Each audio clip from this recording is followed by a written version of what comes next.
Order, if you are able to stand for the Pledge of Allegiance and a moment of silent prayer.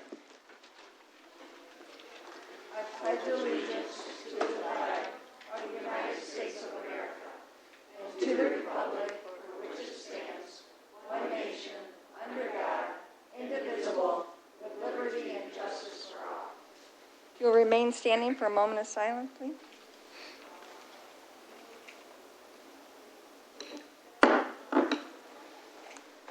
Thank you. At this time, we have public comments. We did have a lot of public comments in the work session. Please address your comments to the chair, which is myself, and then you have 3 minutes. And you can also comment on every agenda item if you'd like to do that. So are there public comments at this time? Someone want to-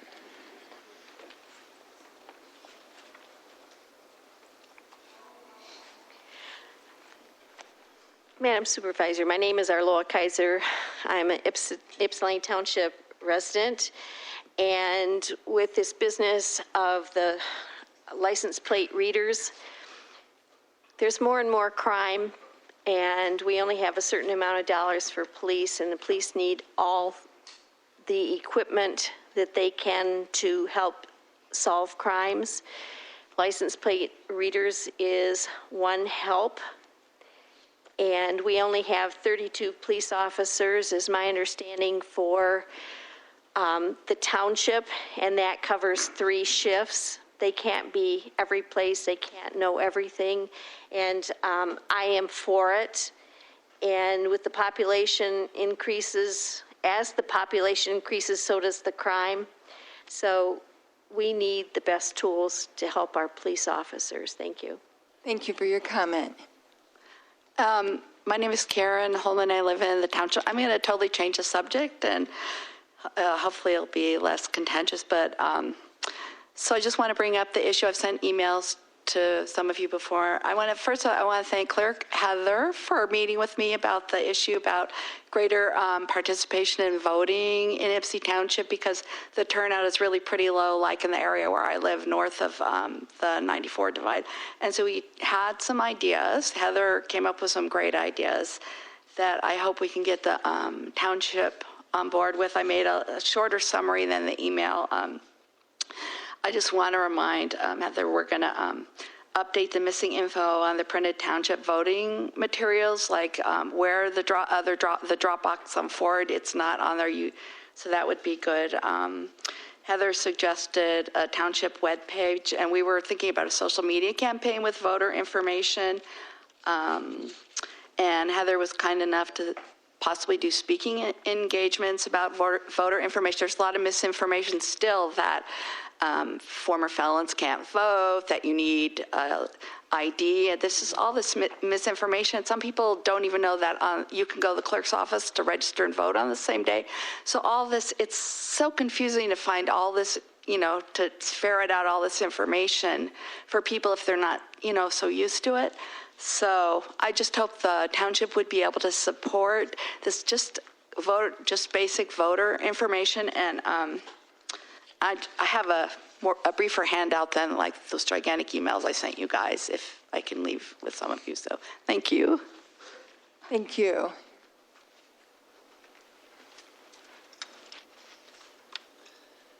And good evening. My name is Tom Piotrowski. I'm a township resident. Been here for going on 24 years now.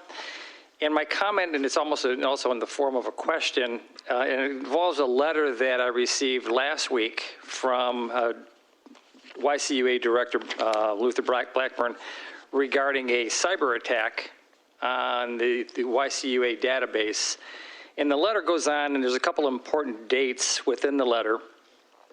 It informs the residents that back on April 16th, 2022, there was an attack and some accounts and information was compromised. And the fact that it was compromised is even of a lesser concern than what a real concern is that what took so long to inform me of this breach. I wasn't informed until August 1st in this letter, so you're talking about 3.5 months that have gone by, that according to the letter, that my name, my bank account, and my routing number were all out there dangling for somebody to use. And I wasn't notified until 3.5 months later that this breach had occurred.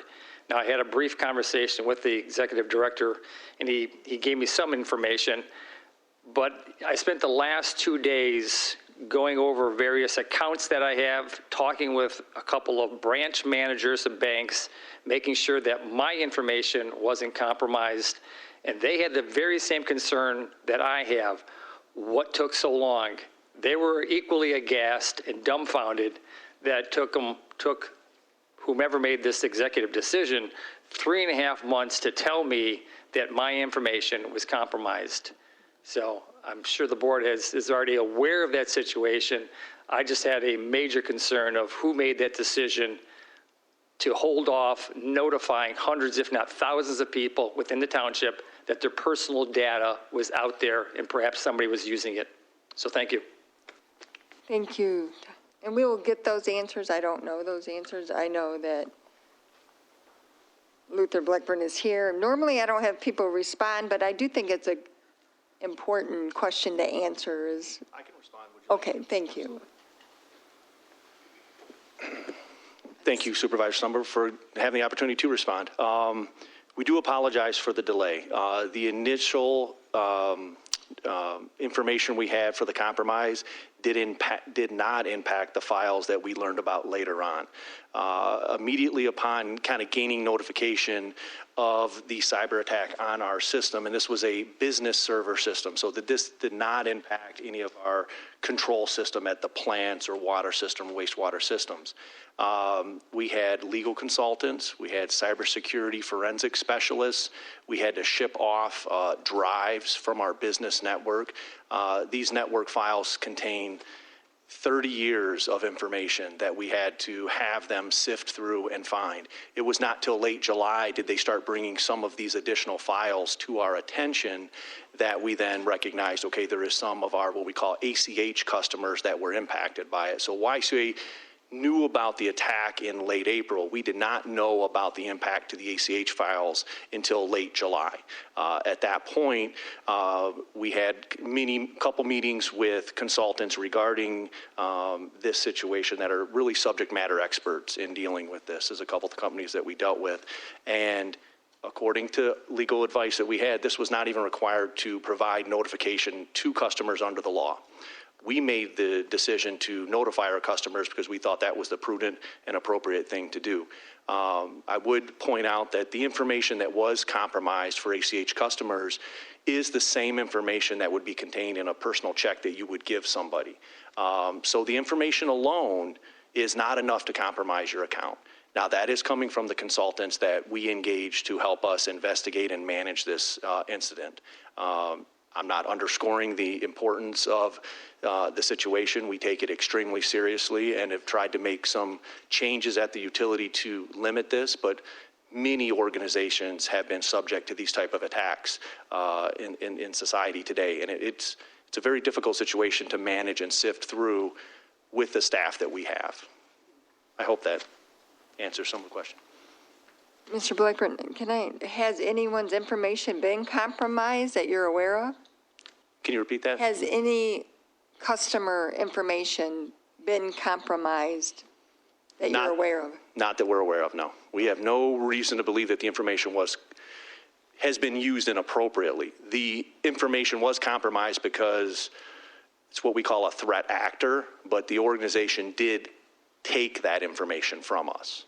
So that's why we provided the notification. That's what we learned about, that information was essentially stolen from YCUA. But we have no information at this time that it's been improperly used. Okay, thank you. And thank you for that question. Hi, Stacy Doyle, Township resident. Curious about what is going on with the Galt Village Shopping Center. I have been a resident here off and on in the Ypsilanti community area my whole life.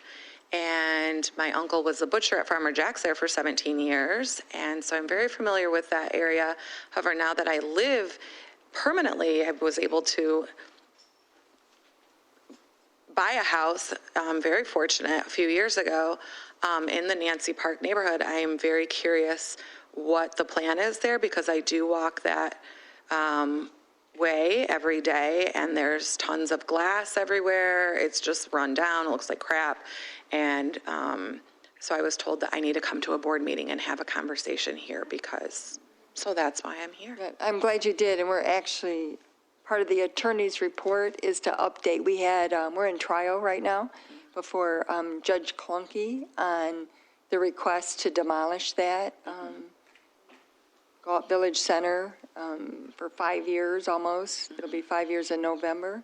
They have promised to do something with it, the new owners, and they have not fulfilled that promise. So the trial resumes this Friday, and then the judge will render a decision on the demolition of that facility. And that's the goal, is to demolish the area.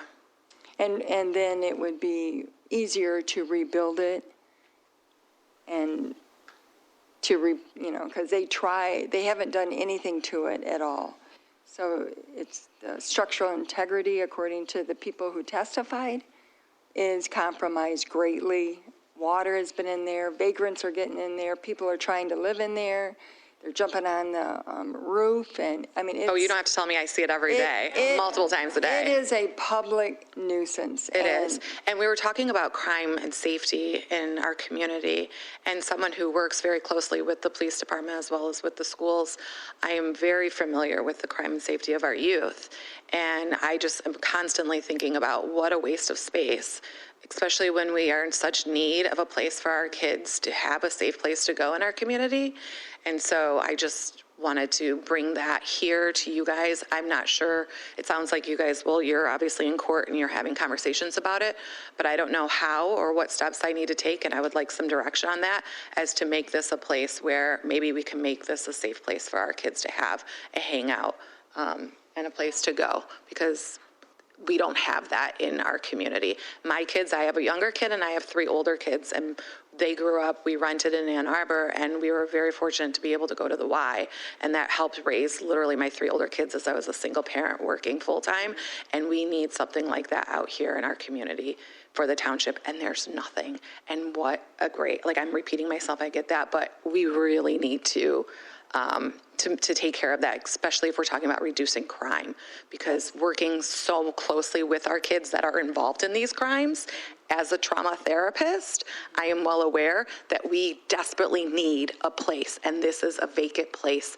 that would serve so much good for our community. Thank you so much. So are we able to go to these court hearings, or what happens next? Yes, you're welcome to attend them, and they also, I think it's by Zoom as well. Mr. Winters, would you like to address the question? I'm sorry, I shouldn't have been talking about She's doing a good legal. job. I'm so sorry.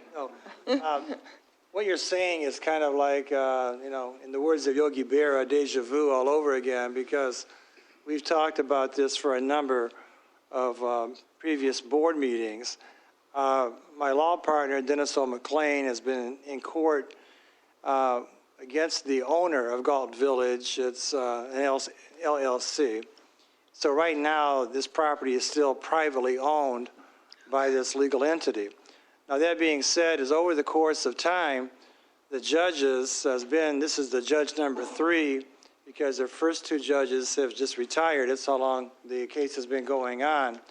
They've declared this to be an attractive nuisance, a public nuisance, a dangerous building. The fire chief has made it quite clear that this building, if a fire breaks out, he cannot send people inside there, because the building, as far as he's concerned, has been deemed to be vacant. We've brought down people from the state of Michigan, primarily AGO, which is used to be the MDEQ. They want to do some on-site assessment of the property from a contamination standpoint. But right now, this property is still under the ownership of a private entity. So on August the 5th, that was day 1 of the hearing. The hearing is twofold. Number 1, to have the judge order the property owner to demolish these buildings. I would say many of us, but I probably can't say many of us on the board, and can only say maybe a few of us, remember back in the 1960s when this shopping center was very, very vibrant. It had, the Farmer Jack's at AMP, had Grant's, had any number of small boutique shops there, and it was a very, very thriving shopping center that was supported heavily by the local neighborhood. And as time went on and ownership changed, it's just been a death by 1,000 paper cuts. And so we're at a point right now where we're asking the court to order this entity to demolish the building. The bank that was also sued, and they actually discharged their mortgage because they did not want to go to court on this issue. And so our second request of the court is that if the order of demolition is entered against the private entity, and if that entity refuses or does not carry out the demolition within a specified period of time, then we, the township, would like to have the authority to step in the shoes of the private entity and have this site demolished and have our cost placed on the property as what they call as a judgment lien. Now, day 2 of the hearing will be this coming Friday, August 19th at 1:30 before Judge Kunke. There is an opportunity to watch the hearing via Zoom. It's my understanding it's also available to watch on the YouTube that the courts also have set up. And I think that our office is also through the chief building official and the fire marshal and other people have been involved in this matter. We've also been meeting with some of the other residents, a few residents of Galt Village who also live very close nearby, like maybe yourself, who also are going to want to come to court and testify as to the impact this has had upon their neighborhood, their quality of life, the property values, the dumping, the blight. We're concerned about the, rat infestation over there going on, and it's long overdue to have this property demolished.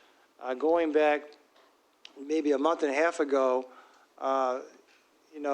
promises made, promises broken has been a continual theme from the developers who've come along and purchased this property during probably the last 10 years. And I know I was over there, I think it was the 4th of July, and there was a couple food trucks to just set up shop, and then there was other vehicles that were parking there illegally, RVs, and et cetera. Parking lots is a mess over there. And you can see that from the expressway. That's not the site that the township board or the township wants people to see when they come into Ypsilanti Township, as seeing what is over there at Galt Village. So there's probably very few cases that has a higher priority right now than Galt Village. And so any message to go back to the Galt Village is that we're going to do everything we possibly can to have the court see. We've even actually invited the judge to actually conduct an on-site tour of the property if needed, because sometimes there's such a sprawling, expansive complex of buildings that sometimes it's hard to really capture in a photograph just the extent of the real danger that building and that buildings actually present. We found people living in there. We board it up, they tear it down, they move back in there. We're afraid that there's going to be fires in there. We also are afraid that it could be a place for other types of nefarious activity to take place.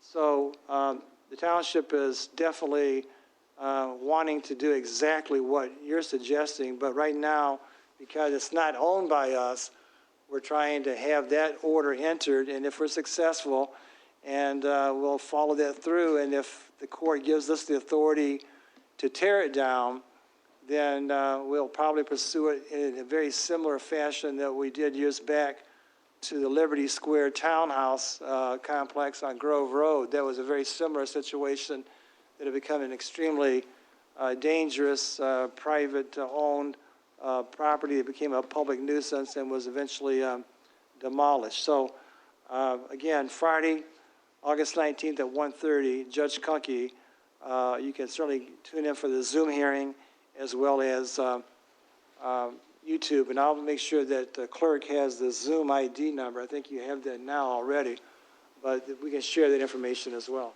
Thank you. For clarification, you're saying that they're in court so that way the building can be demolished and then the township would take over?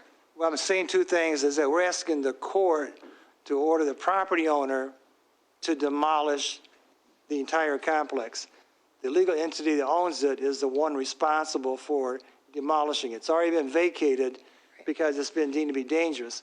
We're asking an alternative that if after, say, for example, 30 days, 60 days, 90 days, no demolition plans have been submitted to us, that the township then be allowed to step in and that we do the demolition with the cost being imposed on the property as a judgment lien. So we're asking for him to tear it down. If not, we'll raise our hand for permission to do so. And if it's decided that you guys will be the ones tearing it down, would that mean that it's now township property? It will be a lien on the property, at which time if the lien was not paid, there's a certain process to go through as to how to Gotcha. to effectuate that lien. Thank you. Thank you. Thank you. Any other public comment? My name is Elia. My pronouns are they, them. I live in a lovely loft over on Huron Street. I just wanted to come back. I was here at last month's meeting to reiterate my opposition to the surveillance cameras, the license plate readers. I think there's a lot of points that have come up over the course of the public comments so far that really connect to, you know, just a lot of the issues related to this. You know, for one, the fact is that I don't want any of our taxpayer money going to giving the cops more toys to play with. Cops do not keep the community safe. As the previous commenter stated, that a lot of the times investing in communities prevents crime in the first place rather than having authoritarian police come in to prosecute and functionally create crime.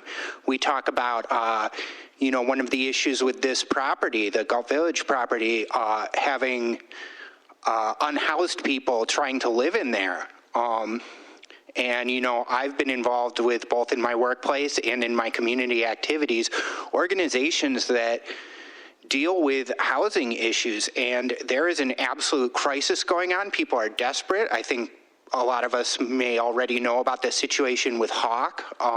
In my workplace, we've been aware of that situation for months, you know, and it's an absolute crisis. And, you know, we give more money to cops. What are they going to do? They're going to go crack heads on the homeless people. Those people are members of our community, and they deserve investment in their lives. So, yeah, and I mean, you know, we also had issues of, you know, private property ownership. You know, we have an issue where a private owner of land just abandoned their property, became derelict in their duty to the community, and now we're talking, you know, in the surveillance camera issue, we're talking about funneling taxpayer money to a private entity, and we're entrusting them with our data, as if we haven't heard over and over again over the past several years about private entities having, you know, dramatic data leaks and data breaches.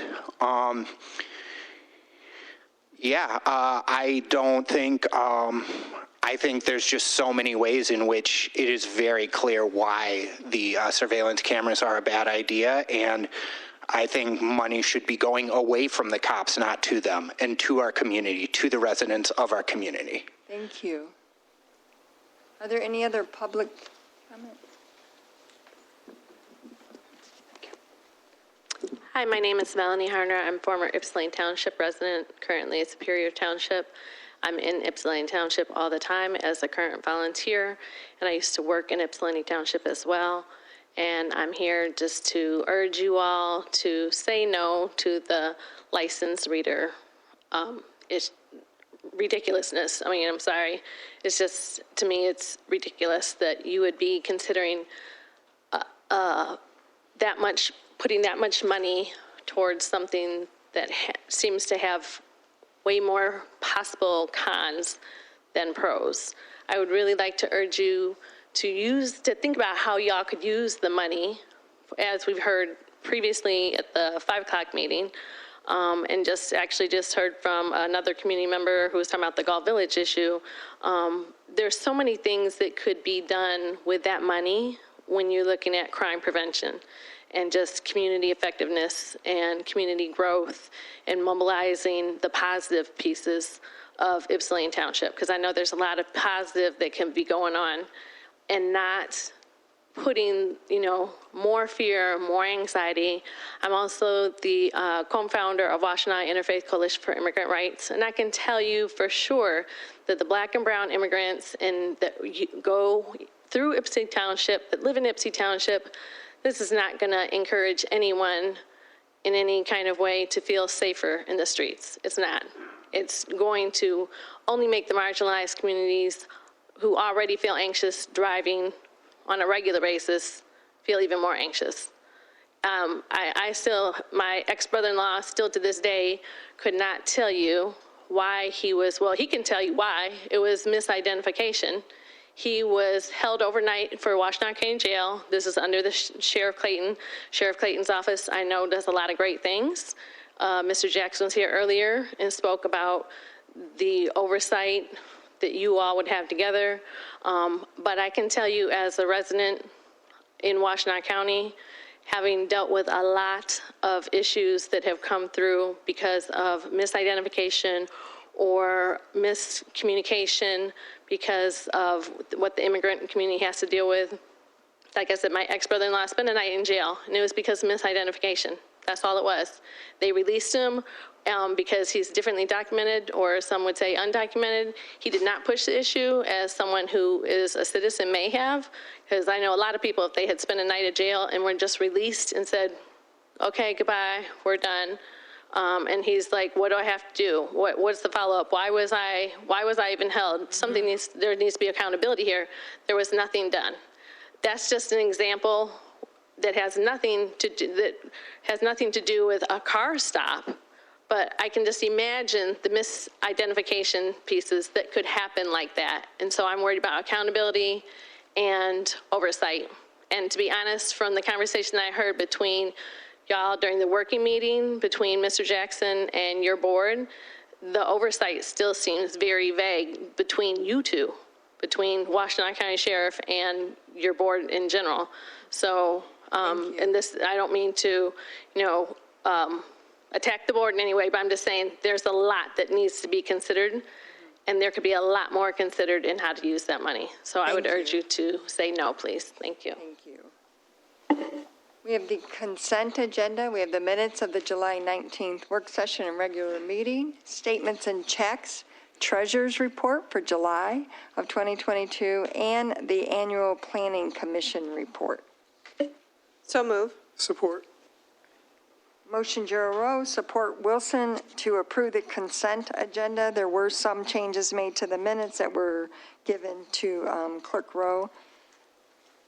Any questions or comments on the consent agenda? Hearing none, all in favor? Aye. Opposed? Motion carried. Number 5 is the attorney's report. Mr. Winters? Madam Chair, I know it is a very long agenda, and I just gave an update on the Galt Village, but I do want to share one item because in some ways it may be a segue into from the Galt Village discussion, and it has to do with the use of the Walmart parking lot by the Linux DX Diagnostic Company during the last, well, it's been going on 8 months for COVID-19 testing drive-through. The history of that is well documented in regards to the fact that it got started in January when there was a surge. Eventually, they went to the Zoning Board of Appeals for authorization to remain there, and they were given that 6 months timeline to locate at that shopping center in the parking lot. During the last number of months, the township continues to receive phone calls from people who have expressed an interest in the redevelopment of the Walmart shopping center. That consists of 140,000 square feet. Extremely, very, very large shopping center over there. And so as we went through recently, the township development team, we actually had a meeting with County Administrator Greg Deal and Jamina Lovelock from the Washtenaw County Health Department to discuss with them the future location of the COVID-19 testing drive-through. All of us recognize that the COVID-19 is a very, very real issue. We also recognize that a COVID-19 testing drive-through location is critical. What a lot of us could not understand at that meeting that I just referenced, and what we couldn't understand from the outset, is the location that was chosen. Because I say that because initially the 48197, 48198 areas were identified as being the areas in the township that were in the city as well that were disproportionately impacted by the COVID-19. And in fact, the New Covenant Baptist Church, New Covenant Missionary Baptist Church, located near Tyler Wyatt Road, actually conducted a drive-through COVID vaccination clinic on 2 separate dates, I believe, in March and April, and over 700 people went through there. I know that Pastor Davis's church did a similar COVID-19 vaccination over here on Michigan Avenue. And so during the conversation, we had been told that the county and Lennox would consider another location once the 6 months had expired for the temporary use permit. And so on one hand, we were looking from them to identify a place where it would be in the heart or the epicenter of the 48197, 48198 locale, and they did not have any alternatives beyond where they were at. They did indicate that Lennox does have an ongoing contract with the Washtenaw County government and perhaps U of M to do a testing for all their employees. But again, the epicenter for the disproportionate impact was what we thought was in the heart of the 48197, 48198 zip codes. And again, the Walmart location is it's out there off Ellsworth Road, and it's not that far away from the Pittsfield Township. So all that aside, we reached out to Pastor Kraut from New Covenant Missionary Baptist Church to find out if he had any interest, or the church had any interest, in having a COVID-19 test drive-through at their facility. And I say that for a couple of reasons, is that there is one location already that the county, or I should say the Lennox has, where they're using a church for the needs of those on the western part of the county. Primarily, it's a church called 242 South Wagner Road.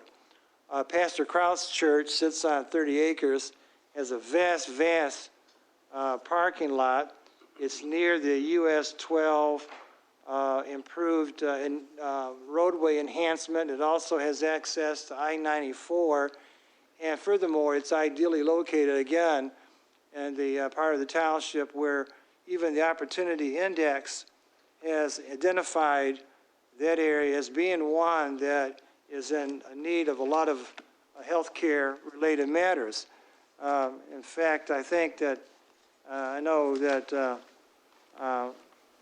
bear with me for a second, I do know that back in last year, I had actually taken some excerpts out of the Opportunity Index findings that were prepared by the University of Michigan. They talk about that this is their quote, that the racial inequity that appears throughout the county in life expectancy with an 18-year difference in the average lifespan of residents in the majority black part of eastern Ypsilanti Township and the majority white part of west Ypsilanti Township, and for that matter, Washtenaw County as a whole. And again, the purpose behind the location to begin with, we thought, was to be right where the need is the greatest. And so when the Lennox first came into existence in January of this year, 2022, it was late in the game. The township was not aware of all the details surrounding the fact they had entered into a partnership with the county and with the church in Ann Arbor to provide this. And so we provided them with a very, what we think is a win-win situation to allow the drive-through testing facility to continue to serve the residents who are in the greatest need. Also, as far as the employees of the county or U of M, it's only a 3-4 minute drive from expressway from the church to the Ellsworth Road, or the intersection where it currently exists. It's not a great distance.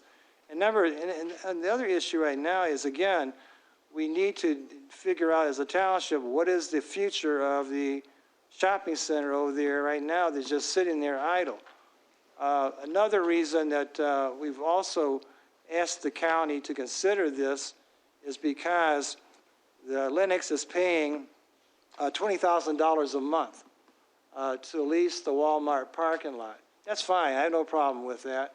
The only problem, I guess, that we would have, or apparently the question we're raising, is that the $20,000 a month is going to a landlord in Farmington Hills, where that $20,000 is going to a church similar to what they're doing in Scioto Township, would then be repurposed back around into the community, because in talking with Pastor Crowd, he made it quite clear that with the approaching fall, winter seasons, they'll be here before you know it, combined with the holidays, the back to school, that the community is always in great need of extra resources, and that his church would be very, very pivotal in ensuring that that could occur on even a greater basis. So I'm bringing this up because right now I'm talking with members of the church. No one from the county or from Lennox has reached out to Pastor Kraut's church to even have that conversation. I do know it's coming up for an expiration, and I just want to close this report this evening just by reading from the minutes from the Zoning Board of Appeals back in March when they came to the ZBA, just to make sure there's no mistake that there is a partnership existence between the county and Lennox. This is Annie Wagner speaking. She's the facilities director of Lynx, and she says as follows: Ann Wagner, representing Lennox, informed the board that Lennox had partnered with the Washtenaw County Health Department since the beginning of the pandemic in 2020, and they requested Lennox to open a site in Ypsilanti. This is coming from Lennox. This was deployed quickly due to a spike at the time, and with other municipalities they have dealt with, they were granted a grace period to set up and then fulfill all the paperwork afterwards. And likewise, that was accommodated by Ypsilanti Township.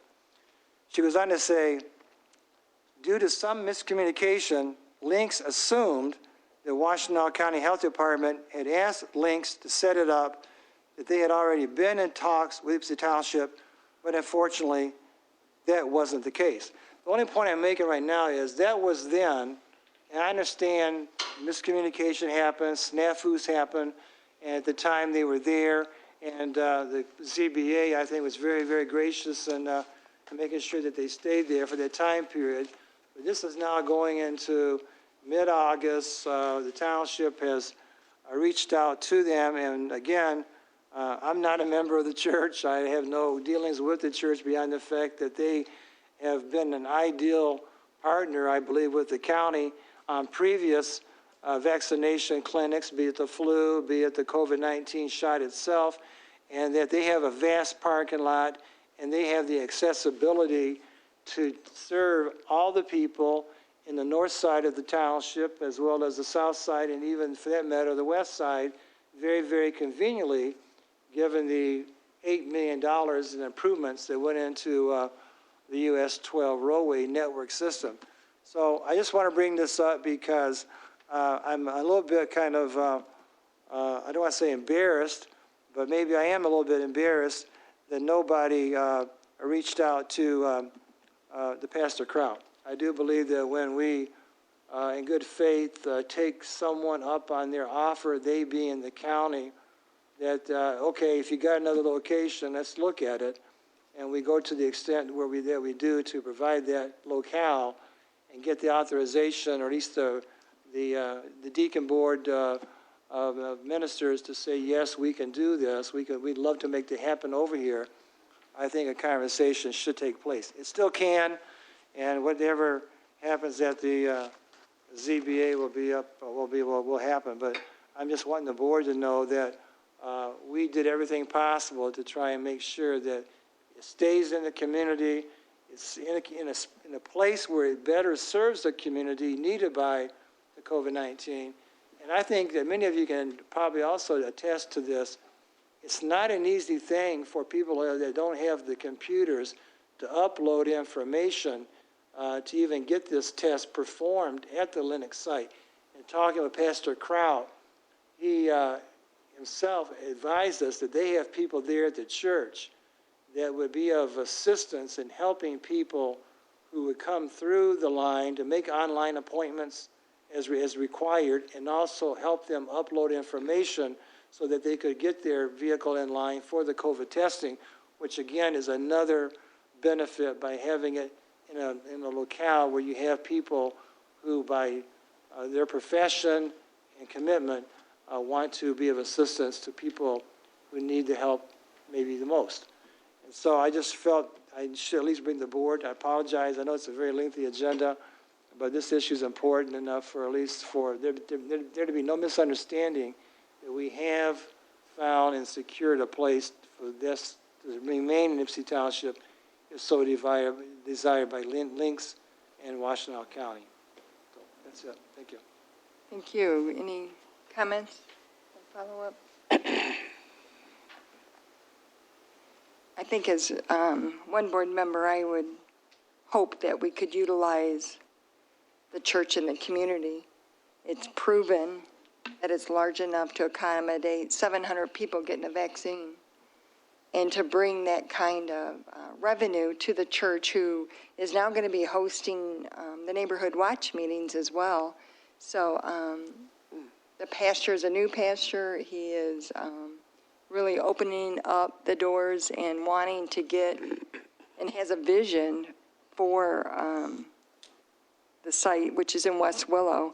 And it is easy off and easy on, and I just would hope that they would at least consider the input, of the township in making that decision, in the community, because we did bring it up to the Neighborhood Watch, the West Willow Association, and they were very supportive of it.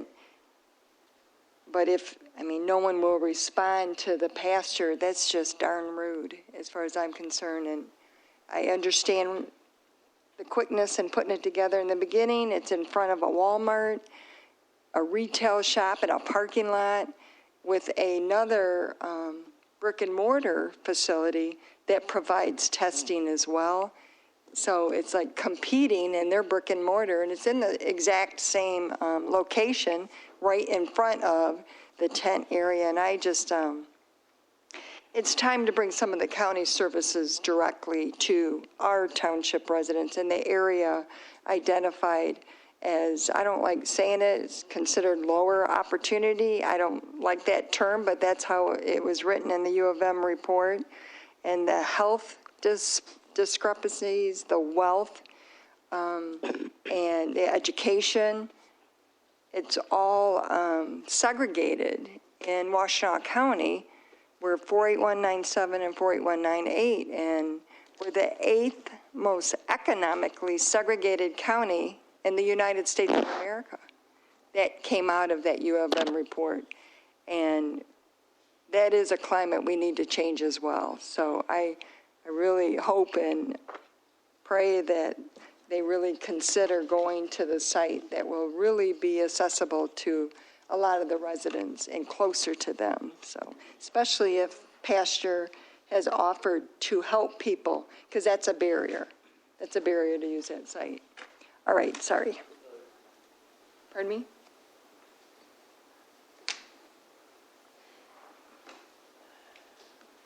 All right, did you want me to do so? Did we vote on the consent agenda? Thank you for that clarification. Under new business, we have the request to approve professional services from Ernat Consulting to submit 2 grants on behalf of Ypsilanti Township in the amount of $14,000, which is budgeted. So moved. Support.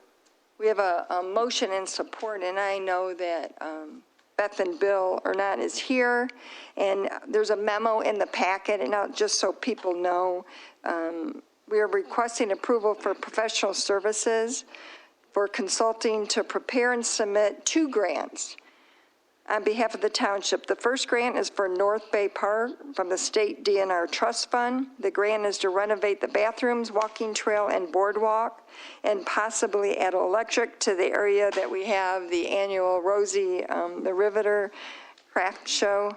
I added that.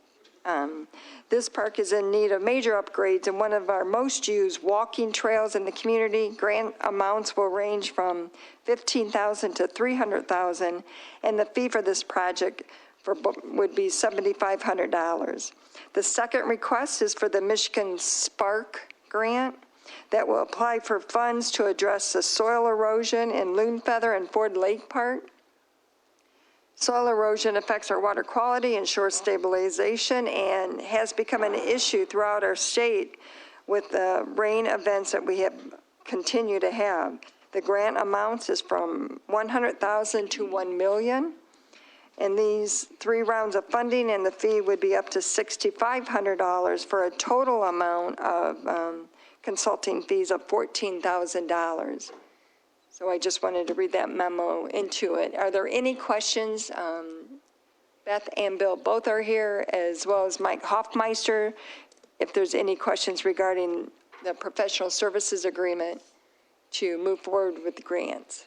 We're so glad to have grant writers finally on the board that we can consult with. So our community qualifies for a lot, but we have never been as aggressive as we could have been in getting grants, and there's billions of dollars floating around. So this is one of many opportunities to move forward to get grants for the township.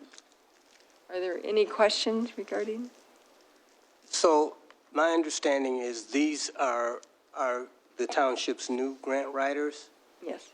Okay, so they'll be securing grants for the township in any other spots, in any, in all areas.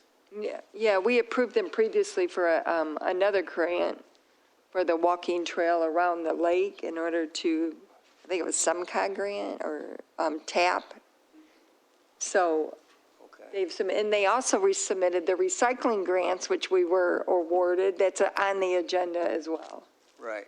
Okay, because I know there was a period of time that we were looking for people to Yeah, we tried to. write grants, and so it's a good thing that we found the consulting service. Because to my understanding, they used to do this before in their previous careers or something, or?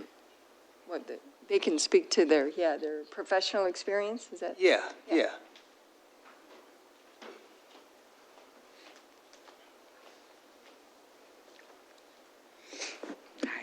Good evening. Beth Ernett. So together, my husband and I have worked together throughout the years, but we both have about a combination of about 50 years of municipal government between us, all within community and economic development. So I couldn't begin to quantify the number of grants or even the amount. I can say in my previous position, I had brought in like $7 million within 3 years. So we both have a strong familiarity with state, local government procedures. Most of these grants, one or both of us have been involved in with other communities. So our experience is a lot in grant writing, reporting, and community and economic development. Okay. Looking forward to you all securing more money for the township. We are looking to do so as well. Okay, thank you. Thank you. Any other questions? The only concern I have is I support the work, because I think we are a community that can benefit from that. My concern is really with the project in North Bay, particularly the walkway. The dollar amount doesn't add up for what I think probably is going to be needed for that amount. So any help that we can have in making sure that project actually gets done, because I would hate to be in a position where we're awarded something, but then it doesn't get that project done because the boardwalk is in deep need of replacement. And I do think that park in particular with the wildlife and the natural habitat is a primo spot for that to happen. But I am concerned about what I saw in the paperwork, whether those dollars would actually get, if we were to be awarded it, whether we could do that project. So that's the only concern I express. I think just to add a little bit to that, and just for a moment, I know your agenda's long. That's okay. We did come in at your request to take a look at the TAP grant. And a TAP grant is really a large, every couple years kind of thing. So when Mr. Hoffmeister contacted us and said, hey, I have a couple other ideas and sources, said, actually, that's perfect. So right now, the overall focus, and this is how we're looking at it from consultants, is the Lake Loop recreation and trail opportunity. So understanding your concern that, this might be a larger project. Before we submit any grants, we're going to have an engineer's estimate. So we're not going to go in and say, can we have 300,000? But really we need $1.5 million. But there's leveraging that can happen. So we might not be able to get enough money. And this happened with the recycle grant that's next on the agenda. We can't get enough money from one source, but if we leverage that money with another grant, now we can tackle this. So I think it's something we're thinking through pretty well. All right, thank you. So we have any other comment? No? We have a motion and support. All those in favor? Aye. Opposed? Motion carries. Number 2 is request authorization to approve the Recycling and Organics Infrastructure Grant Agreement with the Michigan Department of Environmental, Great Lakes, and Energy, which is EAGLE. So move. Motion by Gerald Rose, supported by Swanson. Mr. Hoffmeister? Good evening, Mike Hoffmeister, Residential Services Director. I will kind of put the story together for the next 3 agenda items. Burnout Consulting also assisted with the 3 agreements you see in front of you. The first through EAGLE, the second through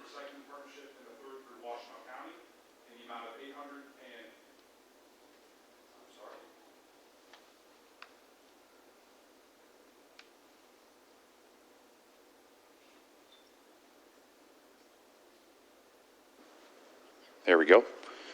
I apologize. The three grants will total $863,830 to purchase and implement recycling carts for all township residents. These recycling cart grants were applied for a while back, as I mentioned, by the ERNOT Consulting Group. We were awarded all three of them in hopes of a couple things. One, increasing recycling participation by all of our residents. And two, assisting our residents in alleviating the rental fee that comes with the rental cart by Waste Management. The cart fee has almost doubled in the last couple years. We do have over 3,200 96-gallon cart renters in our community. We did get that data from Waste Management. So the three grants here would allow us to purchase recycling carts for all residents, and we would then begin cart recycling collection at the curb. We're looking at sometime this fall, if all three agreements. And the cart purchase is also on tonight's agenda as well. Questions or comments regarding the grant? Madam Chair. Yes. Mike, thanks so much for all your work on this. Can you just explain how the grants come together, how we'll be upfronting that cost and Sure. then it'll be reimbursed? So later on in the agenda, there's a request to purchase the carts. The township, in addition to the agenda item, has a budget amendment on tonight's agenda as well, where the township will front the cost of the carts. After we purchase the carts, after the carts are delivered to the residents, we then turn in our receipts and our expenses to the grantees, the grantors, excuse me, and then we'll get reimbursed for those carts in the amount that's in your memo there. So it is a reimbursement similar to MDNR, state grant funds, construction projects, et cetera. Thank you. So we have a motion support. Can we do them all three together? Does each one need to be accepted individually? Yes? Individually. So the first item is to approve the recycling and organics infrastructure grant agreement with the Michigan Department of Environmental, Great Lakes and Energy, which is EGLE. Oh, we have a motion and support already. I'm sorry. All in favor? Aye. Opposed? Motion carries. This next grant is to approve the grant agreement with the Recycling Partnership, which is TRP. Move to approve. Support. Motion Wilson, support Aldridge, to approve that partnership in the amount of $243,200. Is that correct? Is that correct? I just want to make sure I'm saying that. That's correct. $243,200. Okay. Questions or comments? Yeah. So I wanted to say thank you for the work that's been done on this behalf and for the residents that are present. The people who are currently renting, there is a way for the money to get, where they're going to be refunded. So that's a good thing to know. So people who are currently renting it, they will be able to get a refund or get reimbursed for that. The other thing that I think there's great attention that's been put into the paperwork on how to change a behavioral change as far as it goes with it. So I really appreciate the effort and the things that are planned to help the community make an adjustment to moving towards this. I appreciate all the work in that, just because it's important. And I think we could have some growing pains when you're talking already the big garbage collection bins. It took a little while to make that shift, and when you add another large bin for recycling, that's a lot of space that individual people need to have those two things, which are going to be beneficial. But there's a lot of thought that's been planned into that, which is in the packet. You can kind of read the details of that, so I appreciate the work that was done. Madam Chair, Yes. real briefly, Mike, as far as the containers, how will they collect them, the old ones, and get reimbursed? For the renters? Yes. For those that rent? Yes. So the current plan, and a lot of the logistics is still being worked out between the grantors, the hauler, and ourselves. But the current way is that the resident, the renter, will have to call Waste Management, because that particular transaction is done directly between the resident and Waste Management. So they will have to call Waste Management, they will have to cancel their rental, and then Waste Management will then collect the cart, and then whatever the difference is for the amount that so the resident has paid for the whole year, they will be refunded the amount that will be unpaid from when the cart is picked up. if that makes sense. And who would pay that? The township? That's just a refund. So the resident pays up front for the year for the Okay, rental. but what I'm saying, who would pay that refund? If they're right in the middle of the year, would it come from the township? Or It comes from waste management back to the resident. That's why I went up. Thank you. You're welcome. They will ask. Thank you. Yep. And there are, like, this is a big rollout, so we're going to take it slow and make sure that it's methodical, and the process has not been determined exactly That's correct. how they're going to do it in each, but that will be brought back to the board as well, so everyone's informed, and we should do a mailer on it, and, let citizens know that, and a lot of this did come out of the residents being very upset that do recycle and have bins. The increase in the cost was so great compared to the previous year, so. And one thing I will add, with the recycling partnership grant, along with the grant dollars and reimbursement, there's also in-kind, where the recycling partnership assists us with collateral, postcards, mailers, letters, FAQs that will go mailed to the residents 3 to 4 weeks in advance of cart delivery, 1 to 2 weeks in advance. There'll be social media. They're going to get inundated with information, so they are understanding of what's coming and what the processes are. Thank you. Any other comment? Well, I have a comment about the carts, and when you made the trash carts, you Yes. gave the resident trash carts. Well, the trash cart came up to here on me, and it was very difficult to get to the curb.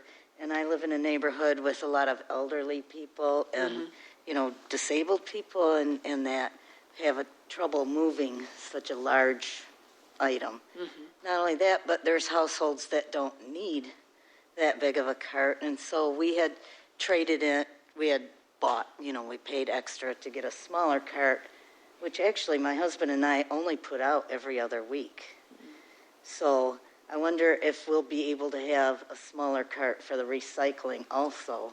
And may I have your name, just? Oh, I'm sorry, That's okay. Regina Kudla. Thank you. Yeah, I live on Valley Drive, Thank you so much. so.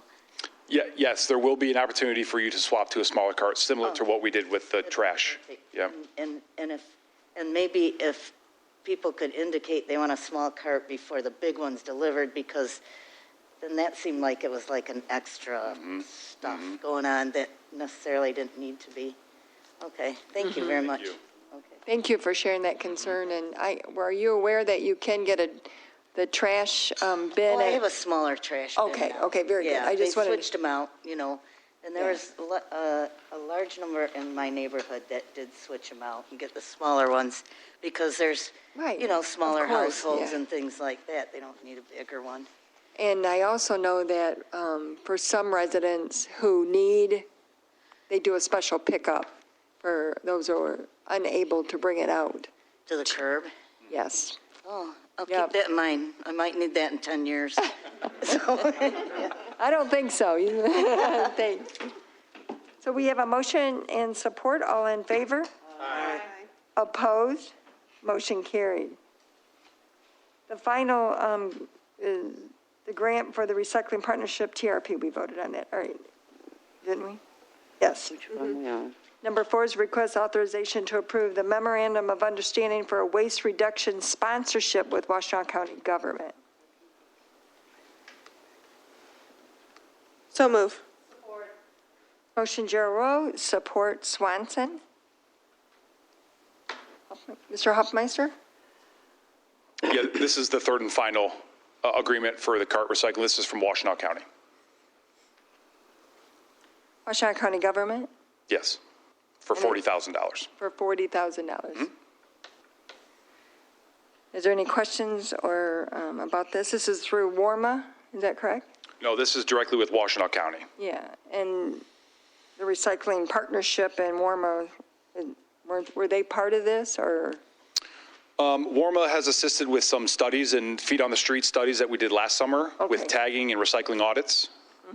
But Ypsilanti Township, WARMA's not involved in this cart rollout process at the moment. Okay. All right, any questions or comment? Hearing none, all in favor? Aye. Opposed? Motion carried. The next item is request authorization to approve the Michigan Natural Resources Trust Fund Agreement Amendment. Support. Motion Eldridge, support Gerald Rowe. Mr. Hoffmeister? Yes, this is an amendment to the project agreement that exists for Loon Feather Park through the MDNR Trust Fund grant. The current project agreement approved by this board expires August 31st, 2022. Unfortunately, we're not finished with full construction of Loon Feather, and the project agreement does require full construction to be completed by the time that project agreement is expired. So this will get us through 6-month extension for the project agreement in order to complete the final punch list items at Loon Feather. Could you elaborate on Sure. the specific issue that has not been completed? Yeah, well, the one issue we are still awaiting is the fabrication and installation of the railing, ADA rail along the trail in the park that leads down to the water. There are 2 locations along the trail that require ADA rail by design standards above 5% grade for trail. So the trail is remaining closed until we can get that ADA rail in. And due to some complications with supply chain issues and whatnot, we're still awaiting that rail to come in. Thank you. There was some social media posts about that where people are concerned because it wasn't open, and that section is still, it's caution taped out, but people are still kind of using it, but that's the reason. So we have a motion support. All in favor? Aye. Opposed? Motion carried. Number 6, request authorization to waive Section 3264 of the Township Financial Policy and purchase 15,250 recycle carts from Cascade Cart Solutions for $880,287.50, which is budgeted. So move. Support. Motion Gerald Rowe, support Wilson. This is the request to purchase the carts as noted previously about the recycle cart grants. We are recommending the usage of Cascade Cart Solutions. Cascade assisted the township in 2 previous projects, the West Willow neighborhood cart rollout a couple years ago, and then the trash cart rollout last year, I believe. It happened last year, early 2021. So Cascade Cart Solutions knows our community. They're great to work with. They're very transparent with their deliveries and daily reporting back to us. And then, obviously, I mentioned earlier, there's a budget amendment as well tied to this agenda item for the purchase of the carts. In your memorandum, you have that there was 3 other bidders for a total of 4 for quotes on That's them. correct. That's correct. There were 4 total quotes that we received. You will also note that Cascade is not the lowest quote, but we trust them in knowing our community and being swift and efficient with their cart delivery. And the difference was $8,000 between? That's correct. Yep. I just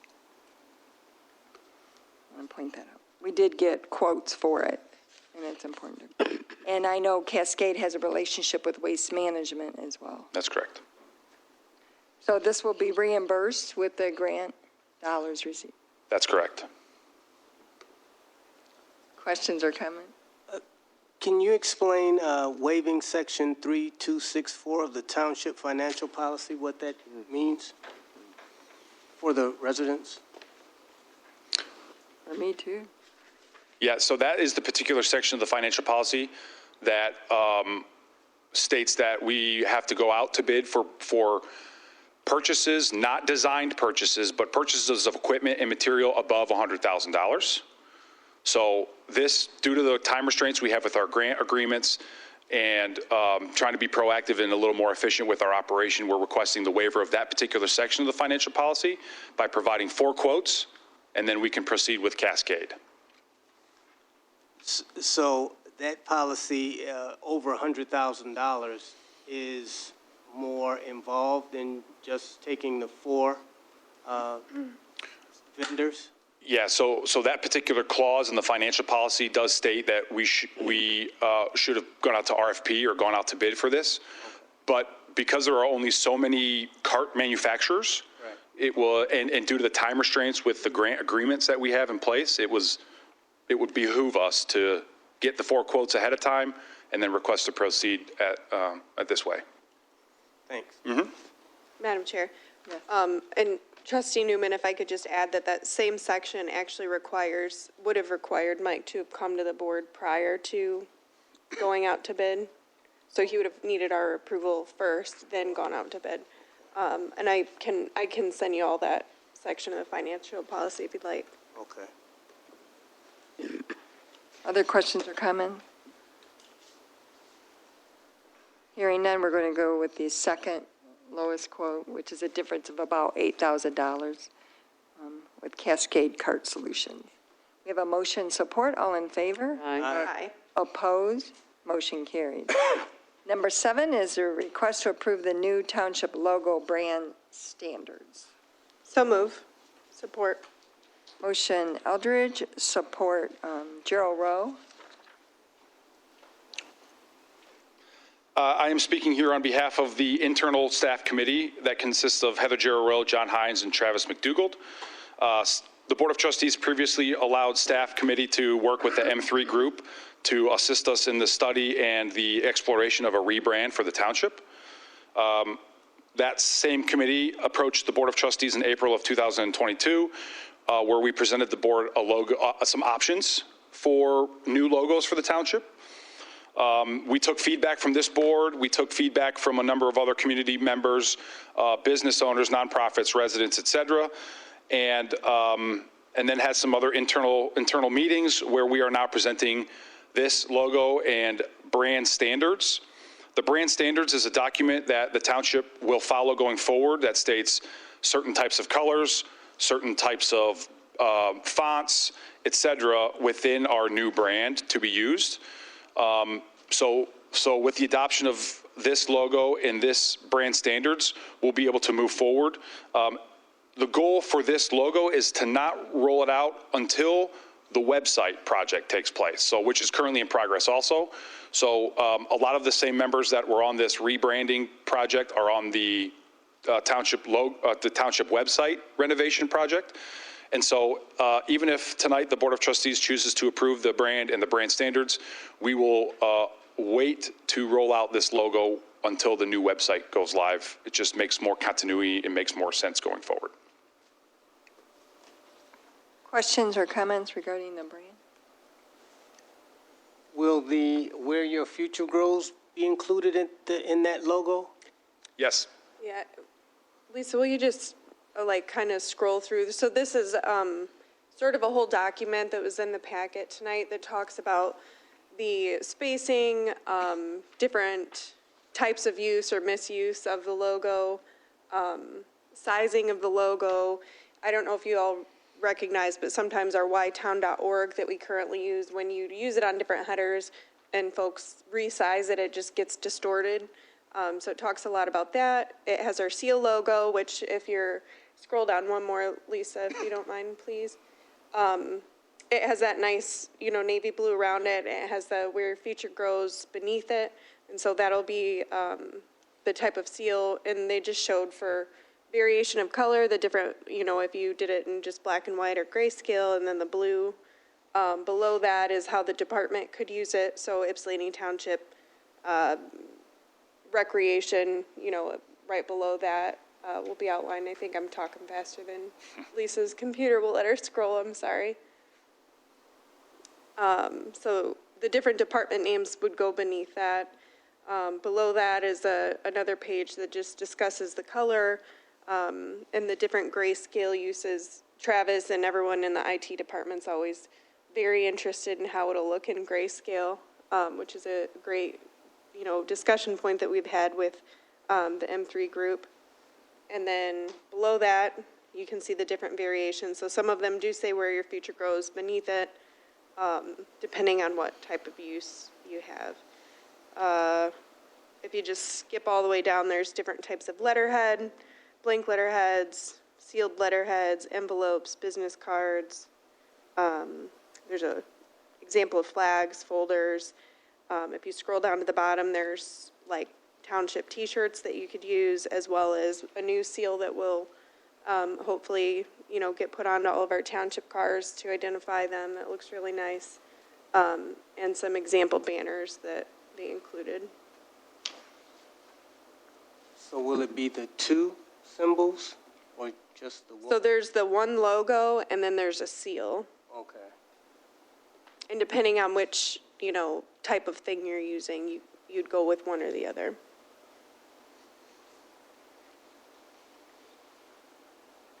Questions or comment? The only comment that I would have is the same one I had in the beginning. So that's our hydro dam, and sometimes, like the one structure. So it's a hydro dam, which is super cool. We have a great hydro dam, and a lot of history with it. And I just think the other stick building, the high stick building, looks like the same, and really, that's our hydro dam, and that's what you were trying to highlight. I mentioned that before, and I still see that again. And someone had suggested that township be bolded as well as Ypsilanti. But, maybe when they're looking at graphics, it looks a lot different than just in the list, so. I would prefer one stick structure as opposed to other. But that was my comment before, so it's not a new comment. But and then I have a question on, are you looking to change our website, our .org, our website to ypsitownship.org and just totally get rid of ytown.org? That's a suggestion. That is the recommendation. I believe that will come back as part of the website proposal. So Ytown would turn into ypsitownship.org with the new website. Well, I think Ytown is cool, but okay, I'm going with it. I'm willing to change and go with the experts in this area, but I just noticed that for the first time now. So ytown.org is a website. It was never intended to be used as a logo, and it turned into a logo. So this I appreciate, and I think it's great work. I love the color scheme, and I like the Grow Our Roots, is that? Where your future grows. Where what? Where your future grows. Where your future grows. But you talked about the roots and how you arrived at that decision. So I like all that, and I just wanted to make those comments to see if there's an opportunity to eliminate one of the stick tall buildings. So the one in the middle, Is a hydro. which one's the hydro? Are you, the one that's Like corner? That's That's a got the dam. rounded- It's like the dam, I'm thinking. Right there? Is that Yeah. what we're talking about? 'Cause And the water's coming out? So that's the dam. Okay, And then the one to the left. The hydro building to the left of that, okay. facing it from the lake.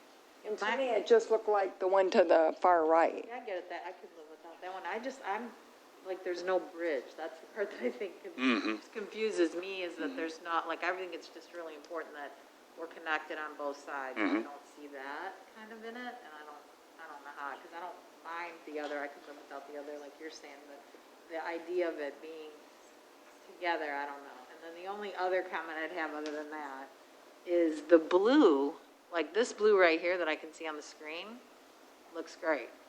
When it starts to get into the car ones, for some reason it starts to look a little greeny, a little more green, kind of minty green, which, and maybe on what I was viewing when I was reading my packet at home, the blue here is much better than anything that would look kind of minty. So if you go a little bit farther when you show the car, you can start to see it looks like it, and they're all identified, but when it gets that on, and maybe it's my eyes, I don't know. Like right there, see how that blue right there doesn't look the same to me on the car, but, and on the banner, that doesn't look like, it looks more tealy than the blue. Well, green is often algae bloom that we have, so. But it's part No, of you- it, I'm just saying that, Yeah. that part, I like the blue that I'm seeing earlier. And they have it located like by the actual color, Yep. so that should solve that problem, as long as it's The color is the blue, that's the first one, the shop. So, Okay. on the pole banner, does it say where your future grows at the, It does, at the bottom. okay. Okay. I thought I saw it in the packet. All right. So we're approving the new township logo brand standards as well, not just the logo? That's correct. Questions or, any other questions or comment? Great job by the committee and the consultant, and I know they took a lot of time and got a lot of information on it, so. All those in favor? Aye. Aye. Opposed? Motion carried. Number A is a request to authorization to approve the CE Services budget amendment with OHM for $14,300 for the Huron Street Trail project, which is budgeted in line item 213-901-966009. So moved, Peterson. Motion Peterson, support Eldridge. This is a request to amend OHM's construction engineering contract for their services related to the Huron Street Trail project. During the project, we did make some alterations to the project as well as improve the trail in Fort Heritage Park, the east-west section of Fort Heritage Park that leads to Cary Drive from the entrance. Due to that, OHM did have to complete some additional engineering services. But because of how efficient our contractor was and the fact that we have not touched any of our contingency funds or any of our road commission inspection funds, we have the funds to pay for that out of the existing purchase order with the contractor rather than do a internal budget amendment for those funds to be paid. Questions or comment?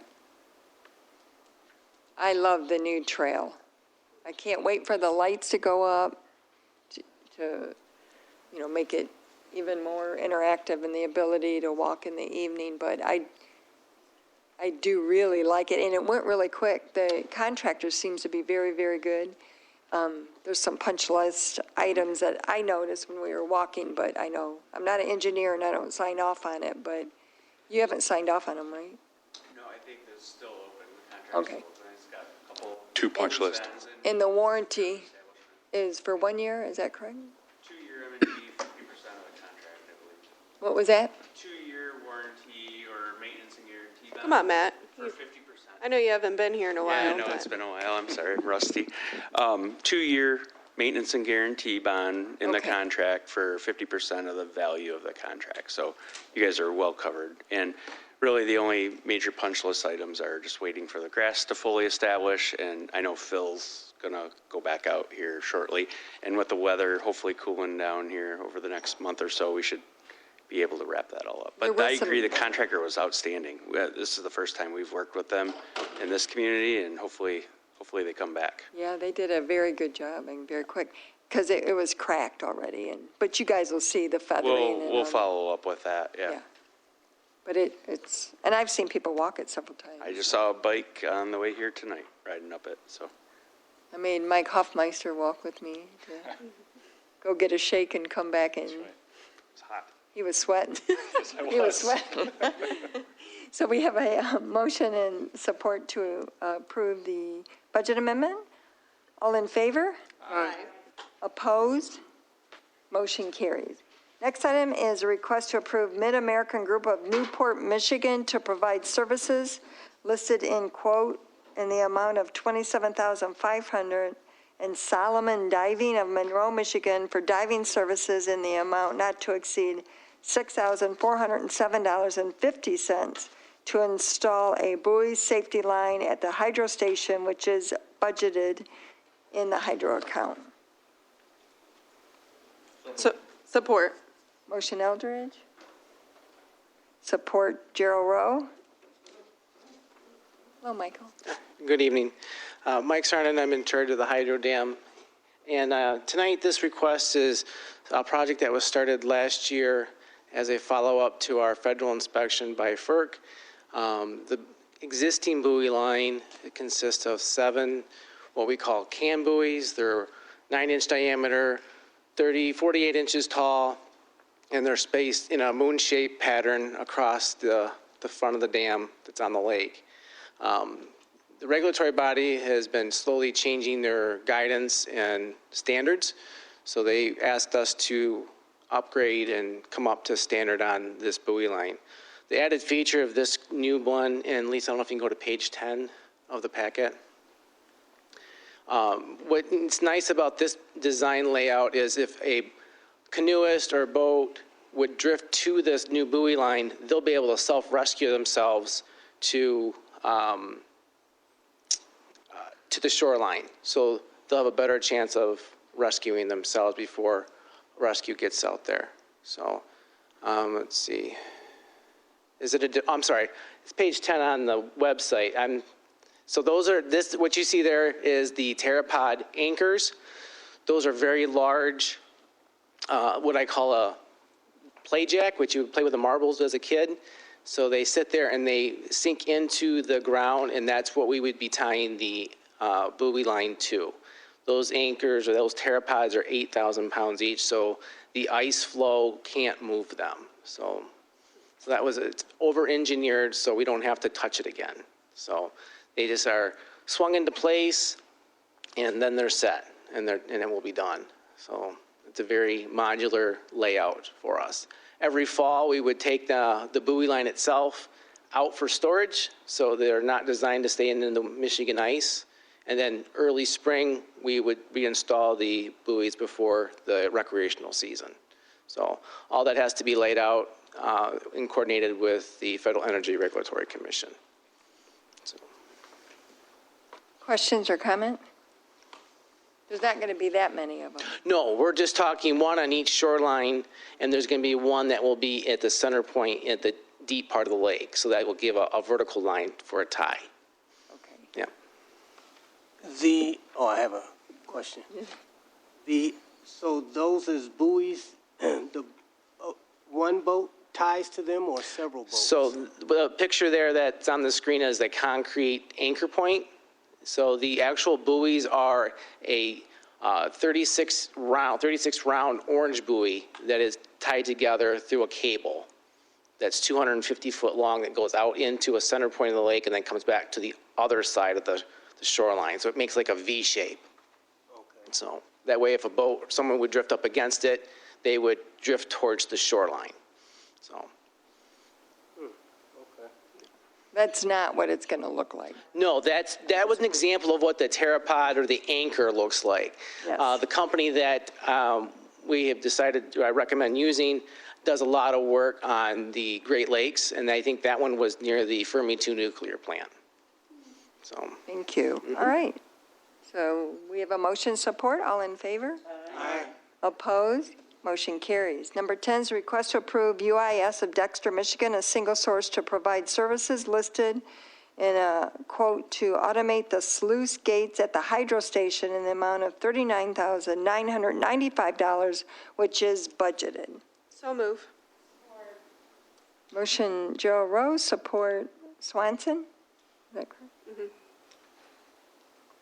Questions or comments on this? All in favor? Aye. Opposed? Motion carries. Number 11 is a request to accept water quality grant and approve the purchase of equipment from Fondrest Environmental, quote, in the amount of $19,950.89, which is budgeted in the hydro budget. So move. Support Peterson. Motion and support to accept the water quality grant and the purchase of the equipment. Madam Chair, so on this one here, this is a ongoing project we started back when Dr. Lehman was here back around 2003. We use this equipment to look at the temperature and the dissolved oxygen in the water column, and that helps operators open and close the gates based on conditions to help keep the lakes turning over to help with water management, so the health of the water. Unfortunately, Mother Nature throws us curveballs and we can't always win, but when we can, we use this to help keep the algae at bay or shorten the window that we have the algae. So we just had rain 2 weeks ago, It was enough to keep that gate open almost for 14 days. So we've now seen a reversal of the water quality, and it's gone back up at the bottom deep ends where the water is no longer anoxic. So we need rain, cool weather, and this has been perfect for us, and this is great for August. So, but this equipment is all going to be funded through the grant through Eagle. And there you'll notice that there's a slight difference between the grant dollars and actual cost, and that's because of inflation. Once we got applied for the grant, shipping costs and other costs have gone up since then, so there's a slight difference. So the difference will come out of the hydro fund, so the $500 and some are $600. So This will also help with the fish kills issues, right? So that's a whole nother matter, and Dissolved unfortunately, oxygen was part of the I don't believe that, to be honest with you. I have no idea. So sorry, I didn't mean to cut you off. My apologies. So. I think that's a different matter that we're still trying to wrap our head around. Strike that conversation. We have a motion and support. All in favor? Aye. Opposed? Motion carried. Next item is first reading of ordinance number 2022-500, an ordinance to amend Chapter 62, Article 4, Section 62 through 76, A1 of the Code of Ordinances, Charter Township, Ypsilanti, to adjust the water service rates. I have ordinance number 2022-500, an ordinance to amend Chapter 62, Article 4, Section 62-76A1 of the Code of Ordinances, Charter Township of Ypsilanti, to adjust water service rates. Be it ordered by the Charter Township of Ypsilanti that Section 62-76A1 of Chapter 62, Article 4 of the Code of Ordinances be revised as follows.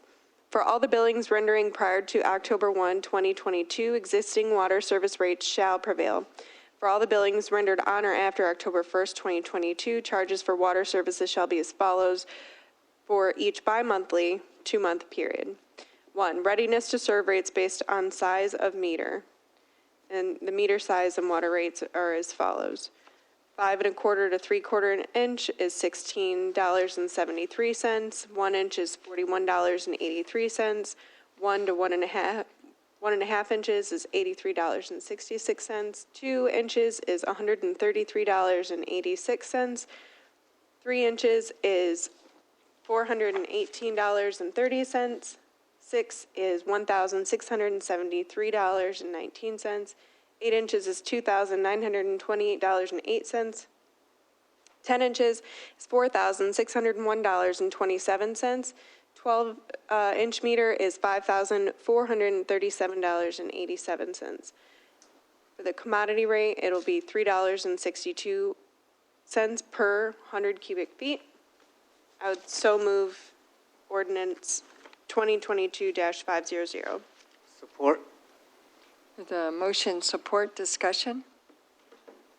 I do have questions on it. I wanted to understand why we have to increase the ready to service rate by 71 cents for water. Is that, if I did my numbers right?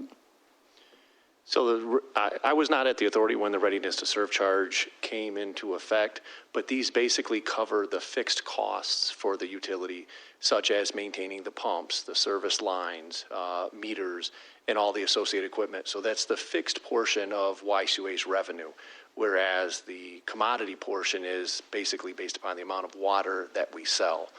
So regardless of whether we sell 1 gallon of water or 1 million gallons of water, we still have to maintain the lines, the pumps, the meters, the plant, and those associated equipments. So the commodity rate can only be used, is it restricted on what it can be used for? They're not restricted but it's a mix. What we pay Great Lakes Water is the same type of concept. 60% of the cost to Great Lakes is a fixed amount that we pay a fixed amount regardless of what we use every month. 40% of it is a commodity charge. So in the environment that we've been in for the last 20, 25 years, where you have a consumption that over time has gone down because of conservation, improved appliances, et cetera, that fixed charge helps pay for what Luke's saying, debt capital projects, which typically are the same amount every year, that doesn't change based on volume. So that is what was, when we implemented this back in 2018, this is to reflect how we get charged from Great Lakes. But they're not separated. There's a formula that, I don't know off the top of my head, but for instance, 60% of our fixed charge goes to debt. 40% of it comes from the operating or the commodity charge. So debt is part of that surcharge, is what you're saying? Or it is not? Is debt, you had quite a few projects that we need to do. Yeah, but it's not, the money is not, like the ready service doesn't only go to debt. And the commodity charge doesn't only go to costs, to operating costs. There was a formula that, when it was set up, where there was a mix, where I believe it was like 75% of the fixed charge goes towards debt, 25% goes to operating. And the same thing with the commodity charge. Part of that goes towards debt. Part of it goes towards operating costs. And it's not there's not like a bucket where we put that money in there and this money It's goes. not restricted. Correct. There's a lot of funds that are restricted. Correct. This is our operating revenue. Madam Chair. Yes. I just had a question. I know that earlier we were talking about the projects that were listed out, and there was, I think it was like 7.6 million set aside out of, the projects that you're planning to do for meter improvements. And I wanted to understand better how that relates to some of the charges that are residency. What are the meter improvements that, that fund would be going towards? Like, what does that look like for a resident? And could you just talk a little bit about that? I'll find hold on one second, Luke. I know that. It was on the water meter improvements and your planned capital improvement projects. Would those improvements in any way ever influence future rate increases, is my question. And the answer to that is yes. So that is a newer project that we placed into, we call it the dwarf plan or the drinking water revolving fund plan this year, scheduled for next fiscal year. We are optimistic. And let me point out the cost, the $7.6 million, is for the total project. So would not necessarily be the township's portion. That's the total project cost for the city and township. This would be to implement advanced metering infrastructure. Basically, the telemetry equipment that we use in our system now is significantly out of useful life. It is extremely difficult to obtain parts. Our service center struggles with that every single day, trying to procure parts to maintain that system. So we think this is an appropriate time to basically jump into the newest technology for telemetry and advanced metering to provide customer information to them in real time that most utilities are going forward with. We hope that this project becomes available for some loan forgiveness. So that would be one of those projects that we may see. We've heard numbers up to 49% loan forgiveness on that dollar amount that's listed in that project. A more detailed description of that project is on our website in that plan. The impact of those costs, I think, is a specific question that you asked. Those are unknown at this point. We don't know the exact impact. We know what those estimates are that would be down the road for debt payments, but that is not covered in this specific rate increase. I have a question. This is for two parts. This is a two-part question. So you mentioned the loan forgiveness. Now, if you did get the loan forgiveness, wouldn't that have some sort of impact on your needing to raise rates? Absolutely, and I would say that in the future it would have an impact. The rate increases that we're asking for now would, for example, cover increase in operating costs, expenses, and debt payments that are already on the books, or that are already, those projects are already moving forward. And one more question. With the capital improvement projects totaling $7.6 million, I think, if they were pushed to the next year, would that amount in some savings or not be as critical to raise the rates as fast? Or Those projects that Luke has on his list, the debt payments aren't even in, that does not impact this year's rate, the rate that we're talking about. Those, if they went through the state revolving fund, those payments would not start until the 23-24 budget. Okay. So the rates you're asking for now are for this? For this current year. Okay.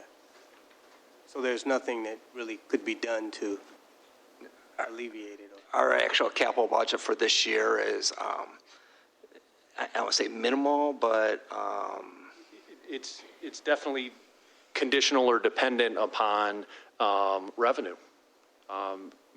We kind of talked briefly about the readiness to serve. That's the fixed revenue that we know will come in based on the number of customers that we have. The commodity charge is a forecast. So this is not a known revenue that we will generate. So we have a process in place this year that we will, at different times during the fiscal year, make decisions of what capital expenditures we will take or not take based upon the revenue that we're seeing. So as we have a wetter summer, and this is definitely the time of year where we generate additional revenue, if it stays wet and cool, then we don't sell as much water. And that definitely impacts the revenue we generate and decisions we make for capital expenditures. Thank you. I think because we haven't had the opportunity to really discuss it in the work session because there were other items, I would just feel a little more comfortable if the Yucca board voted first, because I know often they vet all these questions, because I sat on the Yucca board, and they'll have a lot of the information. I understand we need an increase, and I'm not saying no to the increase. I just would feel in this instant, because I don't remember going above the water rate increase for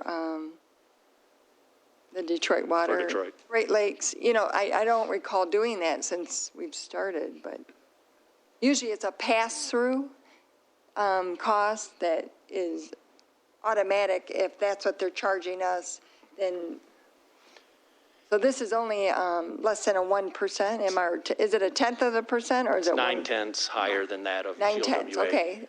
And I think at times that's maybe a misnomer to tie all of our costs to the cost of purchasing water. We incur additional costs that are definitely driven by inflation, that are impacted by COVID, above just purchasing water. We still have to maintain the pumps and the equipment and the fleet and the staff within the system to manage delivery of the water and collection of sewer charges.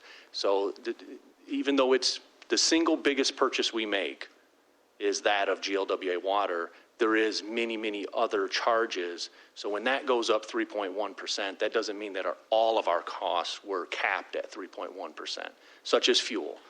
This year, fuel just for our service department is estimated to go up, I believe, $250,000 just for fuel. When fuel costs went up to $5. I mean, I'm not, and I'm sorry to have this conversation like this, but we didn't have time in the work session. I'm not saying that we don't need an increase. I'm just saying that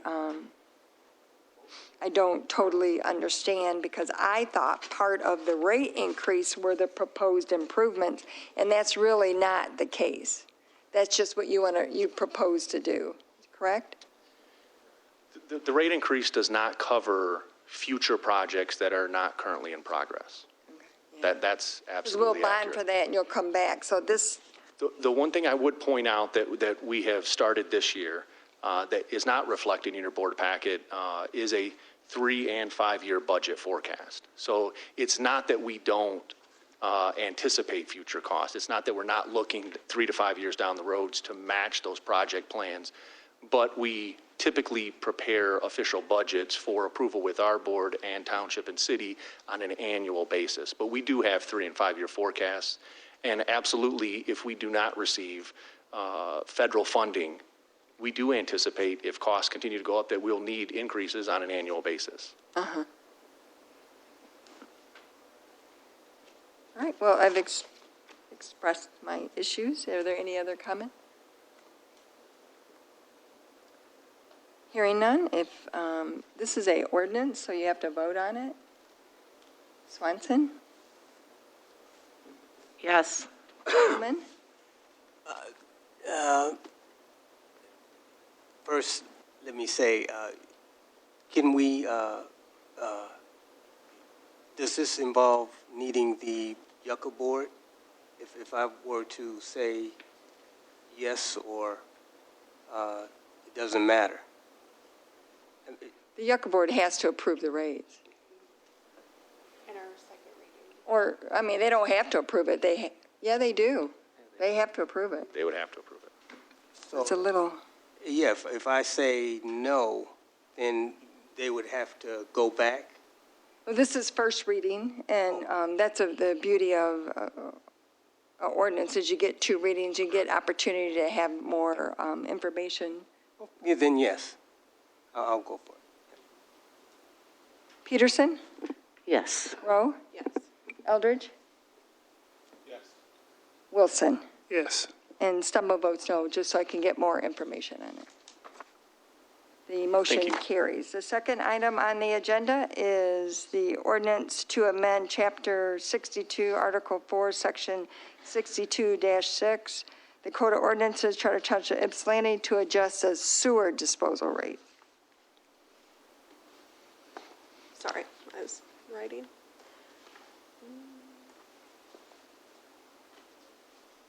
All right, I have ordinance number 2022-501, an ordinance to amend Chapter 62, Article 4, Section 62-77 of the Code of Ordinances, Charter Township of Ypsilanti, to adjust sewage disposal rates.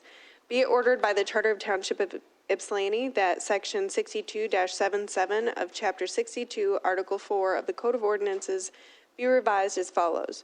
For all billings rendered prior to October 1, 2022, existing sewage disposal rate services shall prevail. For all billings rendered on or after October 1, 2022, charges for sewage disposal services shall be as follows for each bi-monthly, 2-monthly period. 1, readiness to serve rates based on size of meter. The meter size, 5/8 and 3/4 is $17.47. 1 inch is $43.69. 1.5 is $87.36. 2 inches is $139.79. 3 inches is $436.83. 4 is $873.66. 6 inches is $1,747.31. 8 inches is $3,057.80. 10 inches is $4,805.11. And 12 is $5,678.77, and a commodity rate of $2.88 per 100 cubic feet. I'd so move the ordinance 2022-501.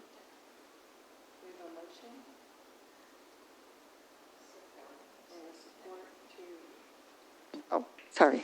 A motion and support to approve the first reading on the ordinance on the sewer charges of 4% combined with water and sewer. Is that correct? I want to say it correctly because it's not clear to me as it should be, and I apologize. I do. I really No apology necessary. It's just the first time we've done, This is the first time in quite some time that I believe that we've done higher than DW. So that's new, Yeah, there's no so- doubt. But it is 4% water, 4% on the sewer, with a cumulative effect of 4%. And that average increase for a normal water bill for an Ypsilanti customer is about $3.81 every other month. and the revenue that generates at 4% for water or sewer, we'll just use sewer. So it's about $100,000 Per for 1%. 1%, so about $400,000 in additional revenue. For sewer, On the sewer side. Just on the sewer side. just on the sewer, yeah. Correct. And then the other one is 160,000. I just, so it's, I think a total of a little over $1 million. Does that sound right? Does that sound about right? Okay. Madam Chair, Luke, Yes. could you just repeat did you say the average increase per the average customer is $3 and, 81 cents. thank you. And that's based upon 10 units of usage is Okay. where we arrive at that. And that's their bi-monthly payment. That's a bi-monthly increase. Questions or comment? Hearing none, we have to do a roll call vote again. And Wilson, Yes. Eldridge. Yes. Rowe, Yes. Peterson, Yes. Newman, Yes. Swanson. Yes. And Stumble votes no. Not that I don't support the increase, but I want more information. So it passes, and second reading will be in September. The first Sometime in meeting, September. we only have one meeting, right, in September? Yeah. I don't have the date right now, but we have to September vote. 20th. 20th? Is it? And then the Yucca Board will be making a recommendation on the 23rd of August. I think I read that correctly. I think it's the 24th, next Wednesday. 24th, okay. All right, thank you. Thank you for your patience. I'm sorry it took so long. Thank you. The next item is 14, request to authorize circuit court litigation to abate public nuisance located at 2041 Parkwood, 521 Eugene, and 1473 Ecorse Road, as well as 493 Woodlawn in the amount of $10,000 each, which is budgeted. Support. There's a motion by Eldridge, support by Wilson. In the packet is a memo from Belinda Kingsley, as well as some pictures of the actual public nuisance blighted property that need to be abated. We have a motion support. All in favor? Aye. Opposed? Motion carries. Number 15 is request to renew dispatching contract with Emergent Health Partner, Inc., HVA. Good evening, Madam Supervisor and Board. Do we have a motion or support? Oh, I'm sorry. Support. So move.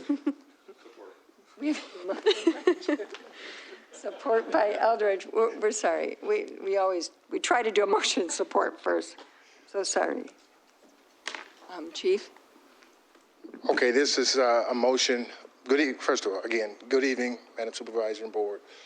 This motion is to renew the annual contract with HVA for fire dispatching services from July 1, which has already begun, until June 30th of 2023.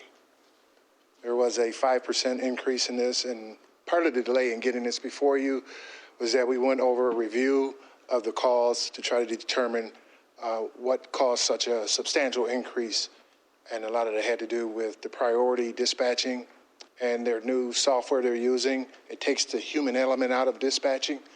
So as our review revealed that it was a legitimate increase in the call volume. Plus, we're also doing what we call priority 3 non-emergent calls, fallen subjects, where we're just called, and it isn't where HVA would be dispatched on this call either, but we're called to help our residents, our customers, like say something as simple as a fallen subject needs help getting back up in the chair. And those calls have increased significantly over the past year also. Questions or comments for Chief? So is this beneficial in that the calls for people that have fallen are routed to a different place than an actual, say, a fire or something? Well, the fallen subject, let me explain to you this way.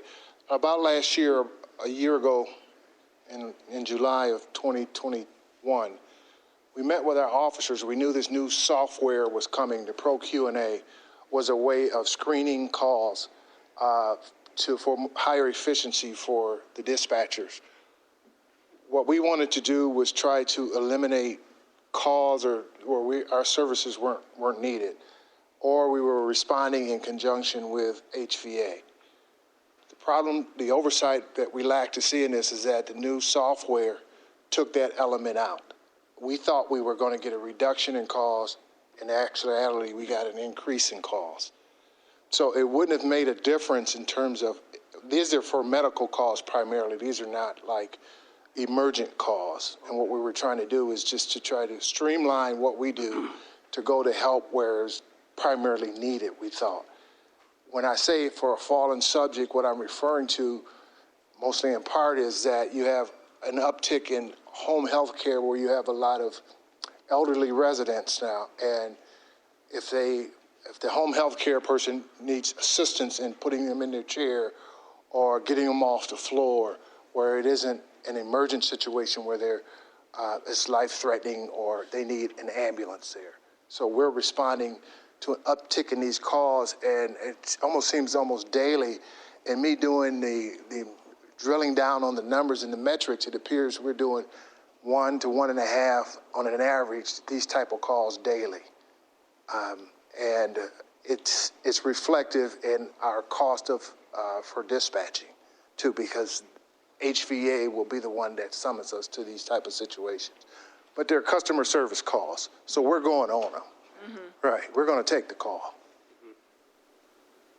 Does that answer your question? Yeah, so this, it's not, this software or this, what this will happen is it'll be going to the proper, not proper people, proper dispatch. There won't be any. The software is internal to emergent health operation. It's more of a quality control to ensure that they're getting their resources out in a timely manner, and they're assigning them to the proper incident. Okay. Okay. And we were trying to jumpstart that, you might say, or to streamline so that we're operating more consistently with them. However, we didn't understand that the questions that the dispatcher asked directly impacts how the resources are allocated. So if a fallen subject says they have a heart problem or a breathing problem or respiratory problem, then that jumps up to a different priority. So that's what we didn't understand. So we were understanding why are we going in all these calls like this? And it was like, well, hey, the priority changed based on the questions they asked, the call taker asked. Okay. It changes who's being dispatched and the urgency of the call. All right. Yeah. Any more questions? I just want to say thank you to you and our fire department for the work that's being done. My only concern, this really isn't about our department, it's about this company, because there have been staffing shortages, there's been things that I think have increased our costs, so I feel like we've been pitching in to help them. So it's a little hard to see an increase based on their needs when I really feel like we've been helping all along through our department. It's a very, to me, in my professional opinion, it's a very delicate balance because these are our customers. So and I have to try to encourage my staff to say, we'll help them help our customers. And we'll go the extra mile, and be dialed in because these are our customers, these are our residents, and we put our residents first and customer service first. That's what we're here for. So thank you for the compliment for your department. I would encourage all of the board, if you can, at any time, stop by and reach out to your firefighters.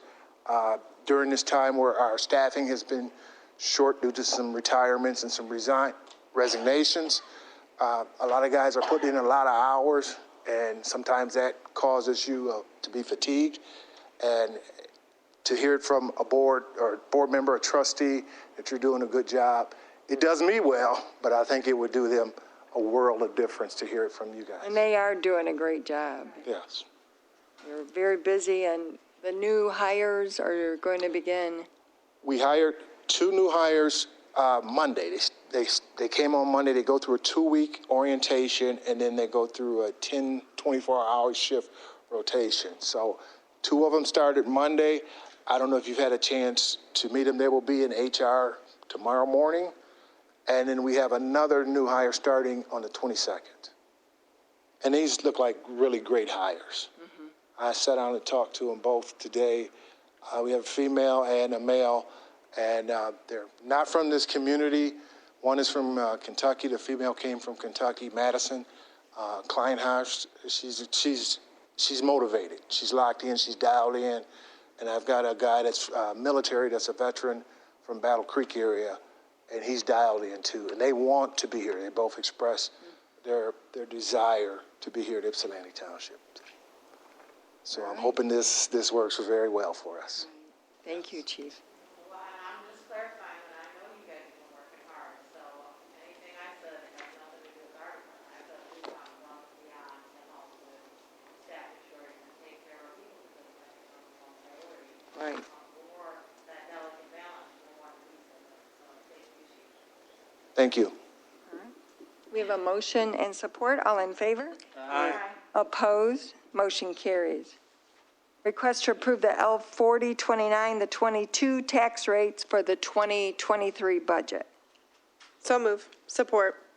Motion Eldridge, support Gerald Rowe to approve it due to a reduction in the pension and health care in the fire department and the Headley rollback. This is actually a reduction of almost $500,000 totally. So we're heading in the right direction. And the information's in the packet, and this will start our budget process, which will be delivered to the board by the end of August. We have any questions or comments on that? We have a motion and support to approve it. All in favor? Aye. Opposed? Motion carries. The next item is a request to accept the resignation of Larry Craig and Gage Smith from the Planning Commission effective immediately. So move, Peterson. Support. Motion Peterson, support Newman. And Larry Craig has been serving Ypsilanti Township on the Planning Commission for 14 years, and he is ready to not be on the Planning Commission and allow other people to serve. And he has given a great perspective on the AAATA, everything that was voted on from a development perspective. He always, and used to sit on the AAATA board and would bring that head to the Planning Commission on every agenda item for them. And is just has been a great Planning Commission member and community member, and we're going to miss him. Gage Smith moved out of the community, so he hopes to move back, and he also resigned as well. So we're formally accepting the resignations. Any questions or comment? Madam Chair, Yes. Gage is also on the ZBA. Yes. Will that come later in the year as far as when we do appointments for that board as well? We actually already, I thought we replaced Gage with someone already. Did we? Was it Edward Burnett, I think was the newest No, one? he was the alternate. Well, we moved him up to the okay. full-time, so we probably should Get a new alternate put an alternate. at the end of the year, probably, right? Yeah. Okay. Yeah. So, good question. We have a motion support. All in favor? Aye. Opposed?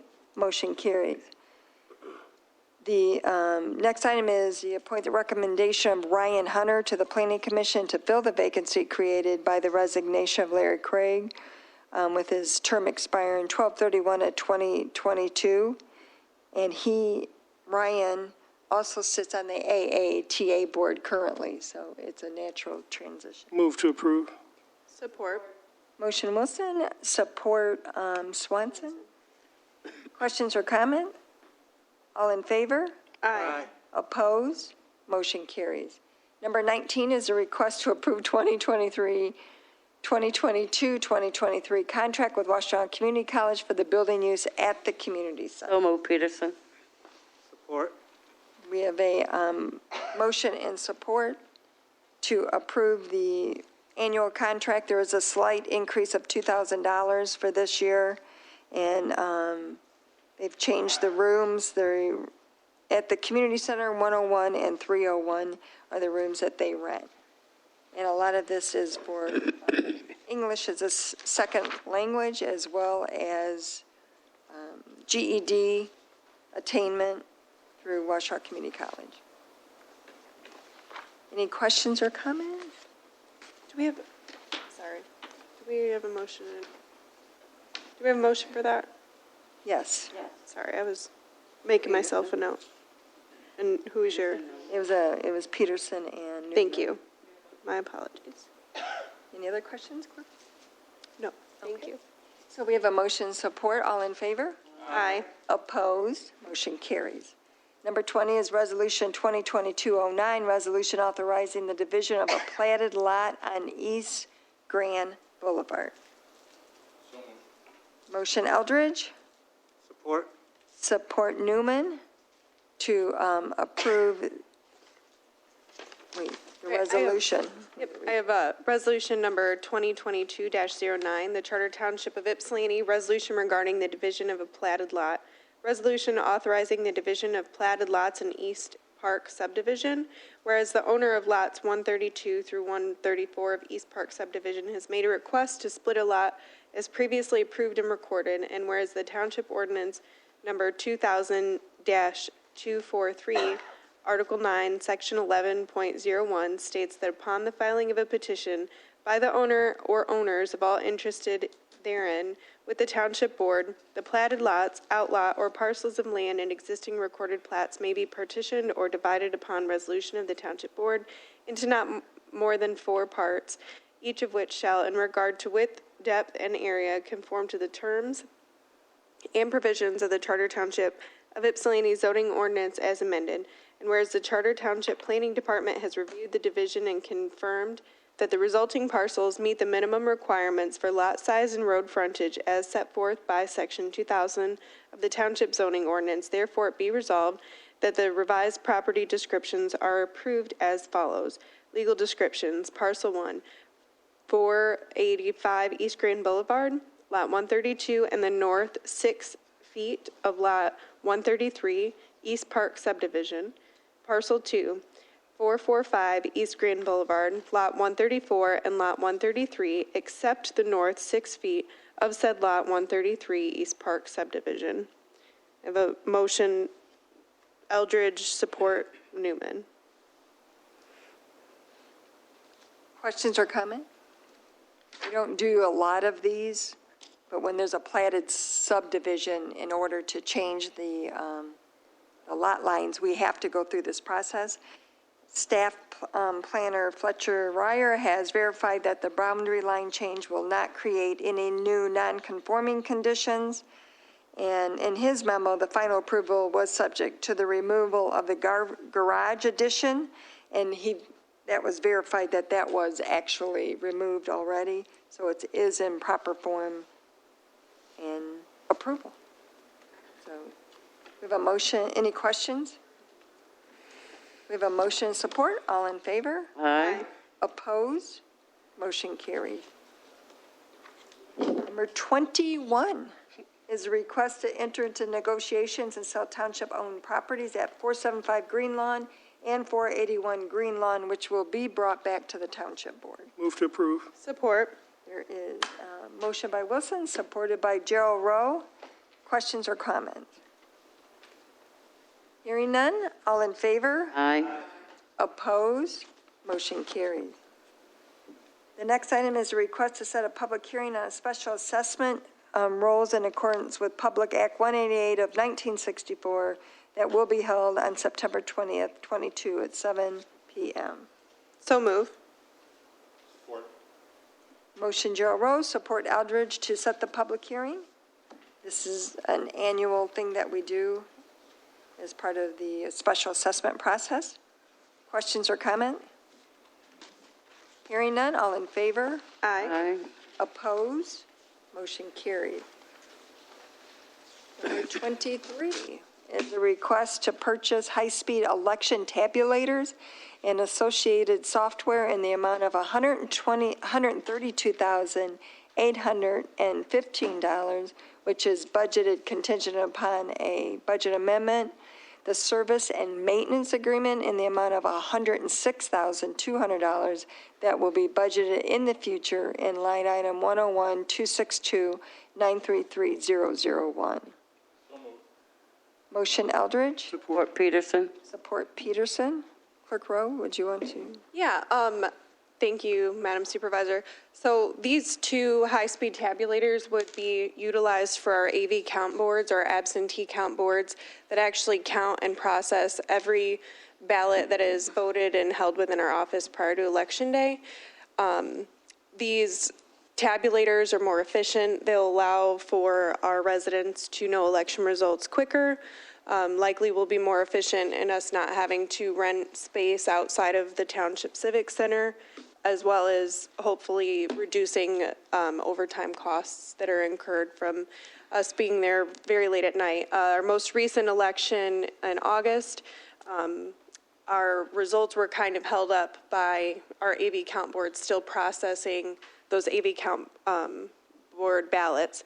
The current machines that we have process about 200 ballots an hour, and these new high-speed tabulators can process anywhere between 1,200 and 1,400 ballots an hour. So it's a really significant difference in the type of technology that's used. There is a maintenance agreement that with the $106,000 is actually, if we pay it up front, that's the reduced cost of doing so.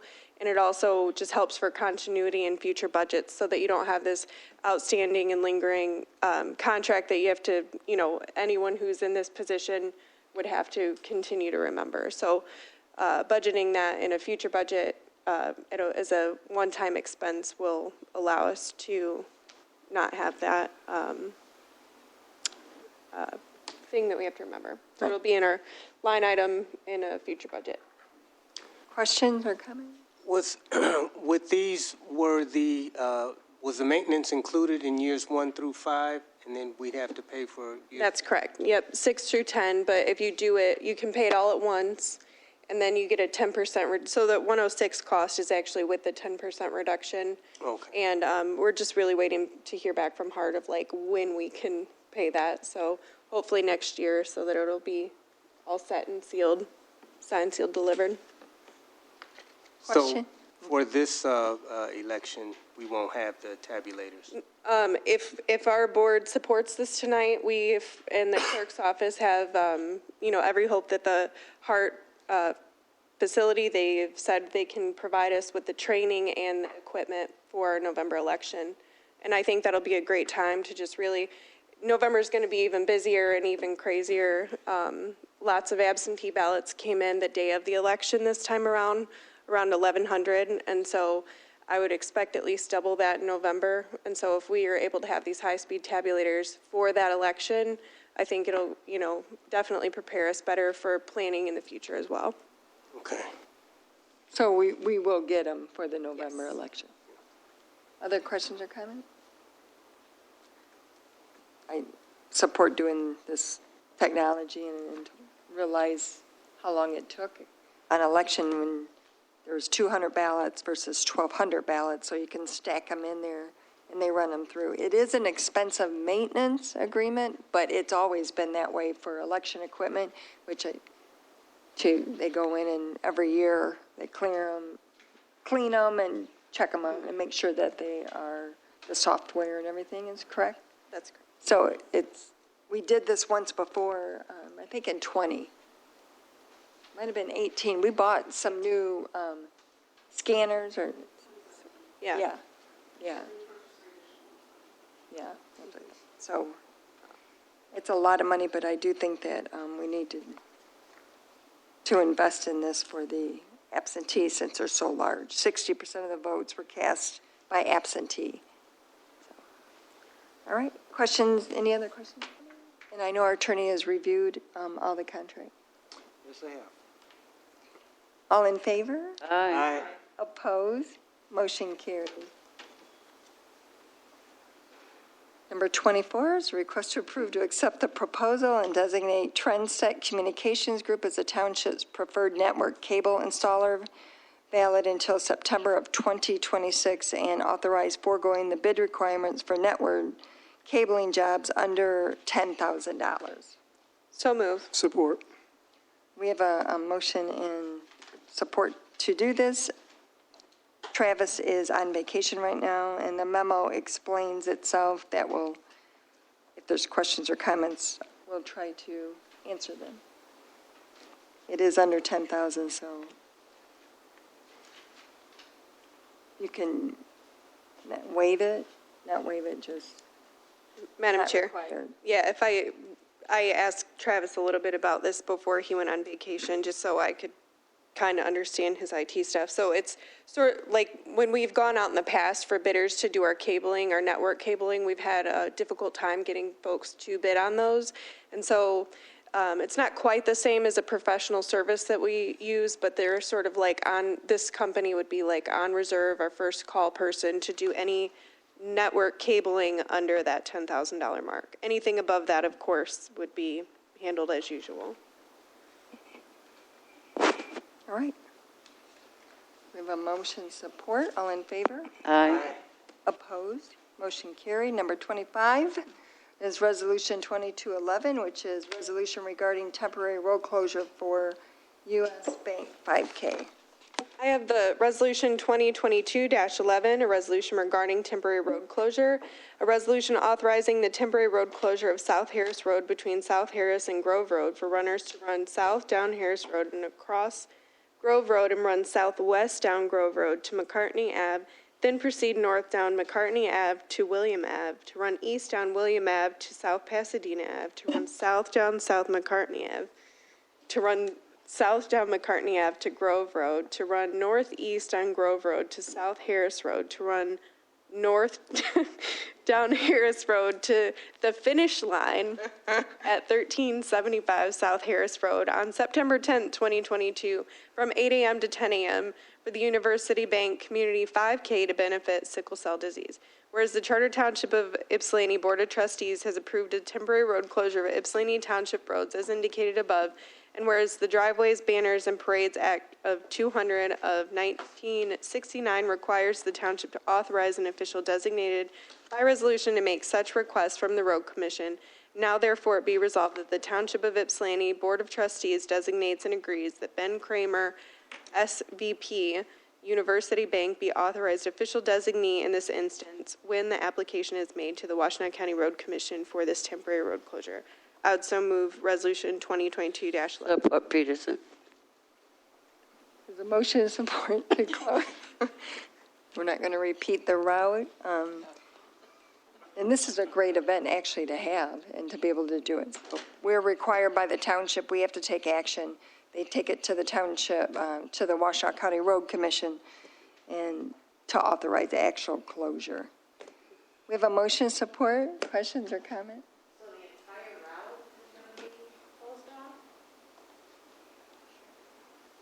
According to the resolution, yeah. Madam Chair. I'm just concerned there's so much, because of the construction on the bridge over here, so much traffic is kind of routing around, using kind of Bridge Road, kind of get back and forth. So I'm just concerned that right now we've got a lot going on in Township Road.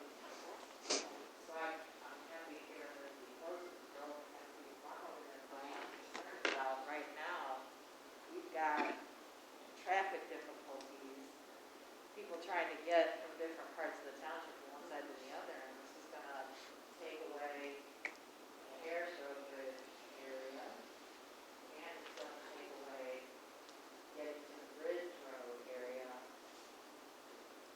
for this particular time period. So I'm not gonna say I'm necessarily against it, but I do think that's concerning.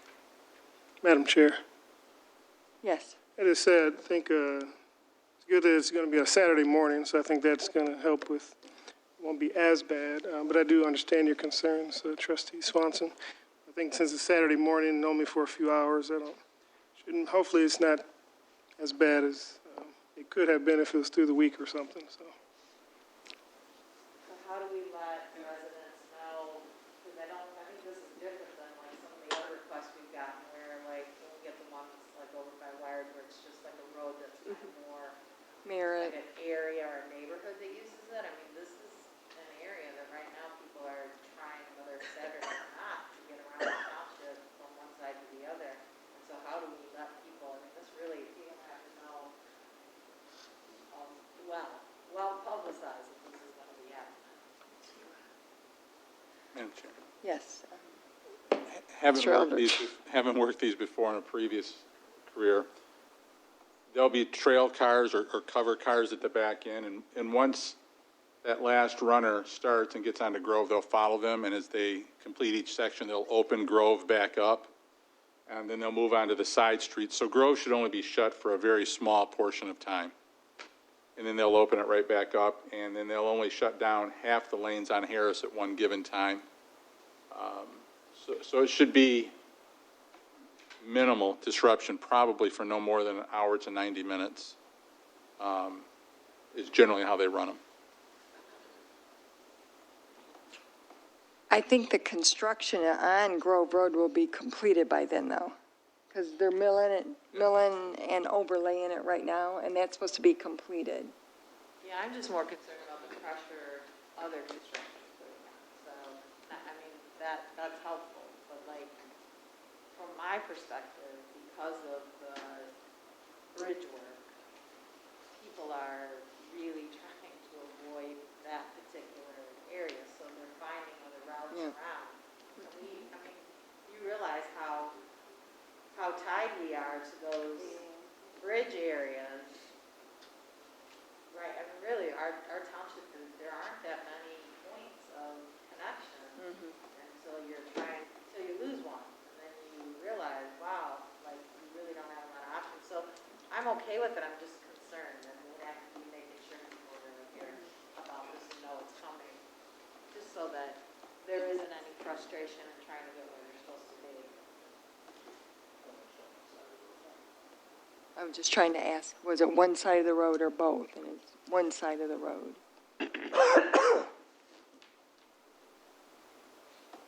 All right, so we have a motion support to approve the resolution. All in favor? Aye. Opposed? Motion carries. Budget amendment number 11 is item 26. Clerk Roy? I have motion to amend the 2022 budget amendment number 11. I'd move to increase the general fund budget by $1,038 and, hold on, I got so confused with the run, scream, run thing, or whatever we just did. All right, move to increase the general fund budget by $138,204 to $10,968,299 and approve the department line item changes as outlined. I'd move to increase the environmental services fund by $880,288 to $4,424,882 and to approve the line item changes as outlined. Move to increase the recreation fund budget by $6,500 to $752,141 and approve the department line item changes as outlined. Move to increase the 14B District Court Department fund budget by $14,700 to $1,828,327 and approve the line item changes as outlined. Move to increase the golf course fund budget by $50,000 to $877,058 and approve the line item changes as outlined. And move to increase the compost fund budget by $6,216 to $753,069 and approve the department line item changes as outlined. I would so move budget amendment number 11. Motion Joe Rose, support Swanson, is that what it? They were for PTO payouts as well as for the grants that we talked about earlier.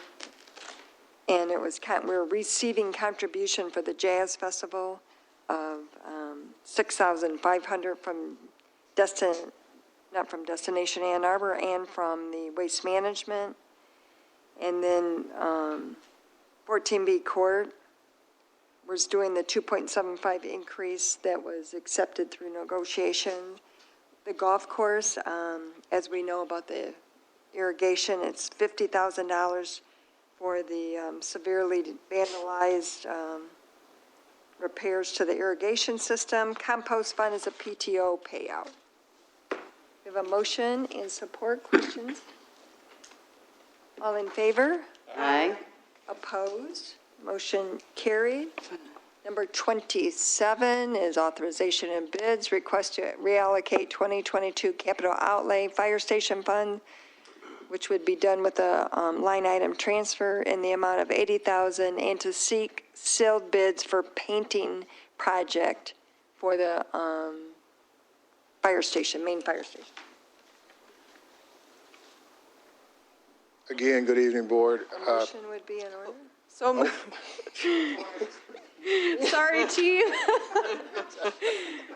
Oh, we're sorry. So this is just, we have a motion by Gerald Rowe, support by Swanson, and this will allow the bids to come back to the Township Board for the painting in the headquarters. Questions or comment? All in favor? Aye. Aye. Opposed? Motion carries. There's no other business. Motion Are to there any adjourn. board member updates? Sorry. Just congratulations to trustee Jimmy Wilson. There's been a lot of questions on an impeding vacancy at the Township Board. There is a November election, and there is not a vacancy yet, so we will address that after the November election. So, but congratulations. Thank you. Motion to adjourn. We have a motion and support. Gloria and Jimmy? All in favor? Aye. Meeting adjourned at 9:30. Thank you.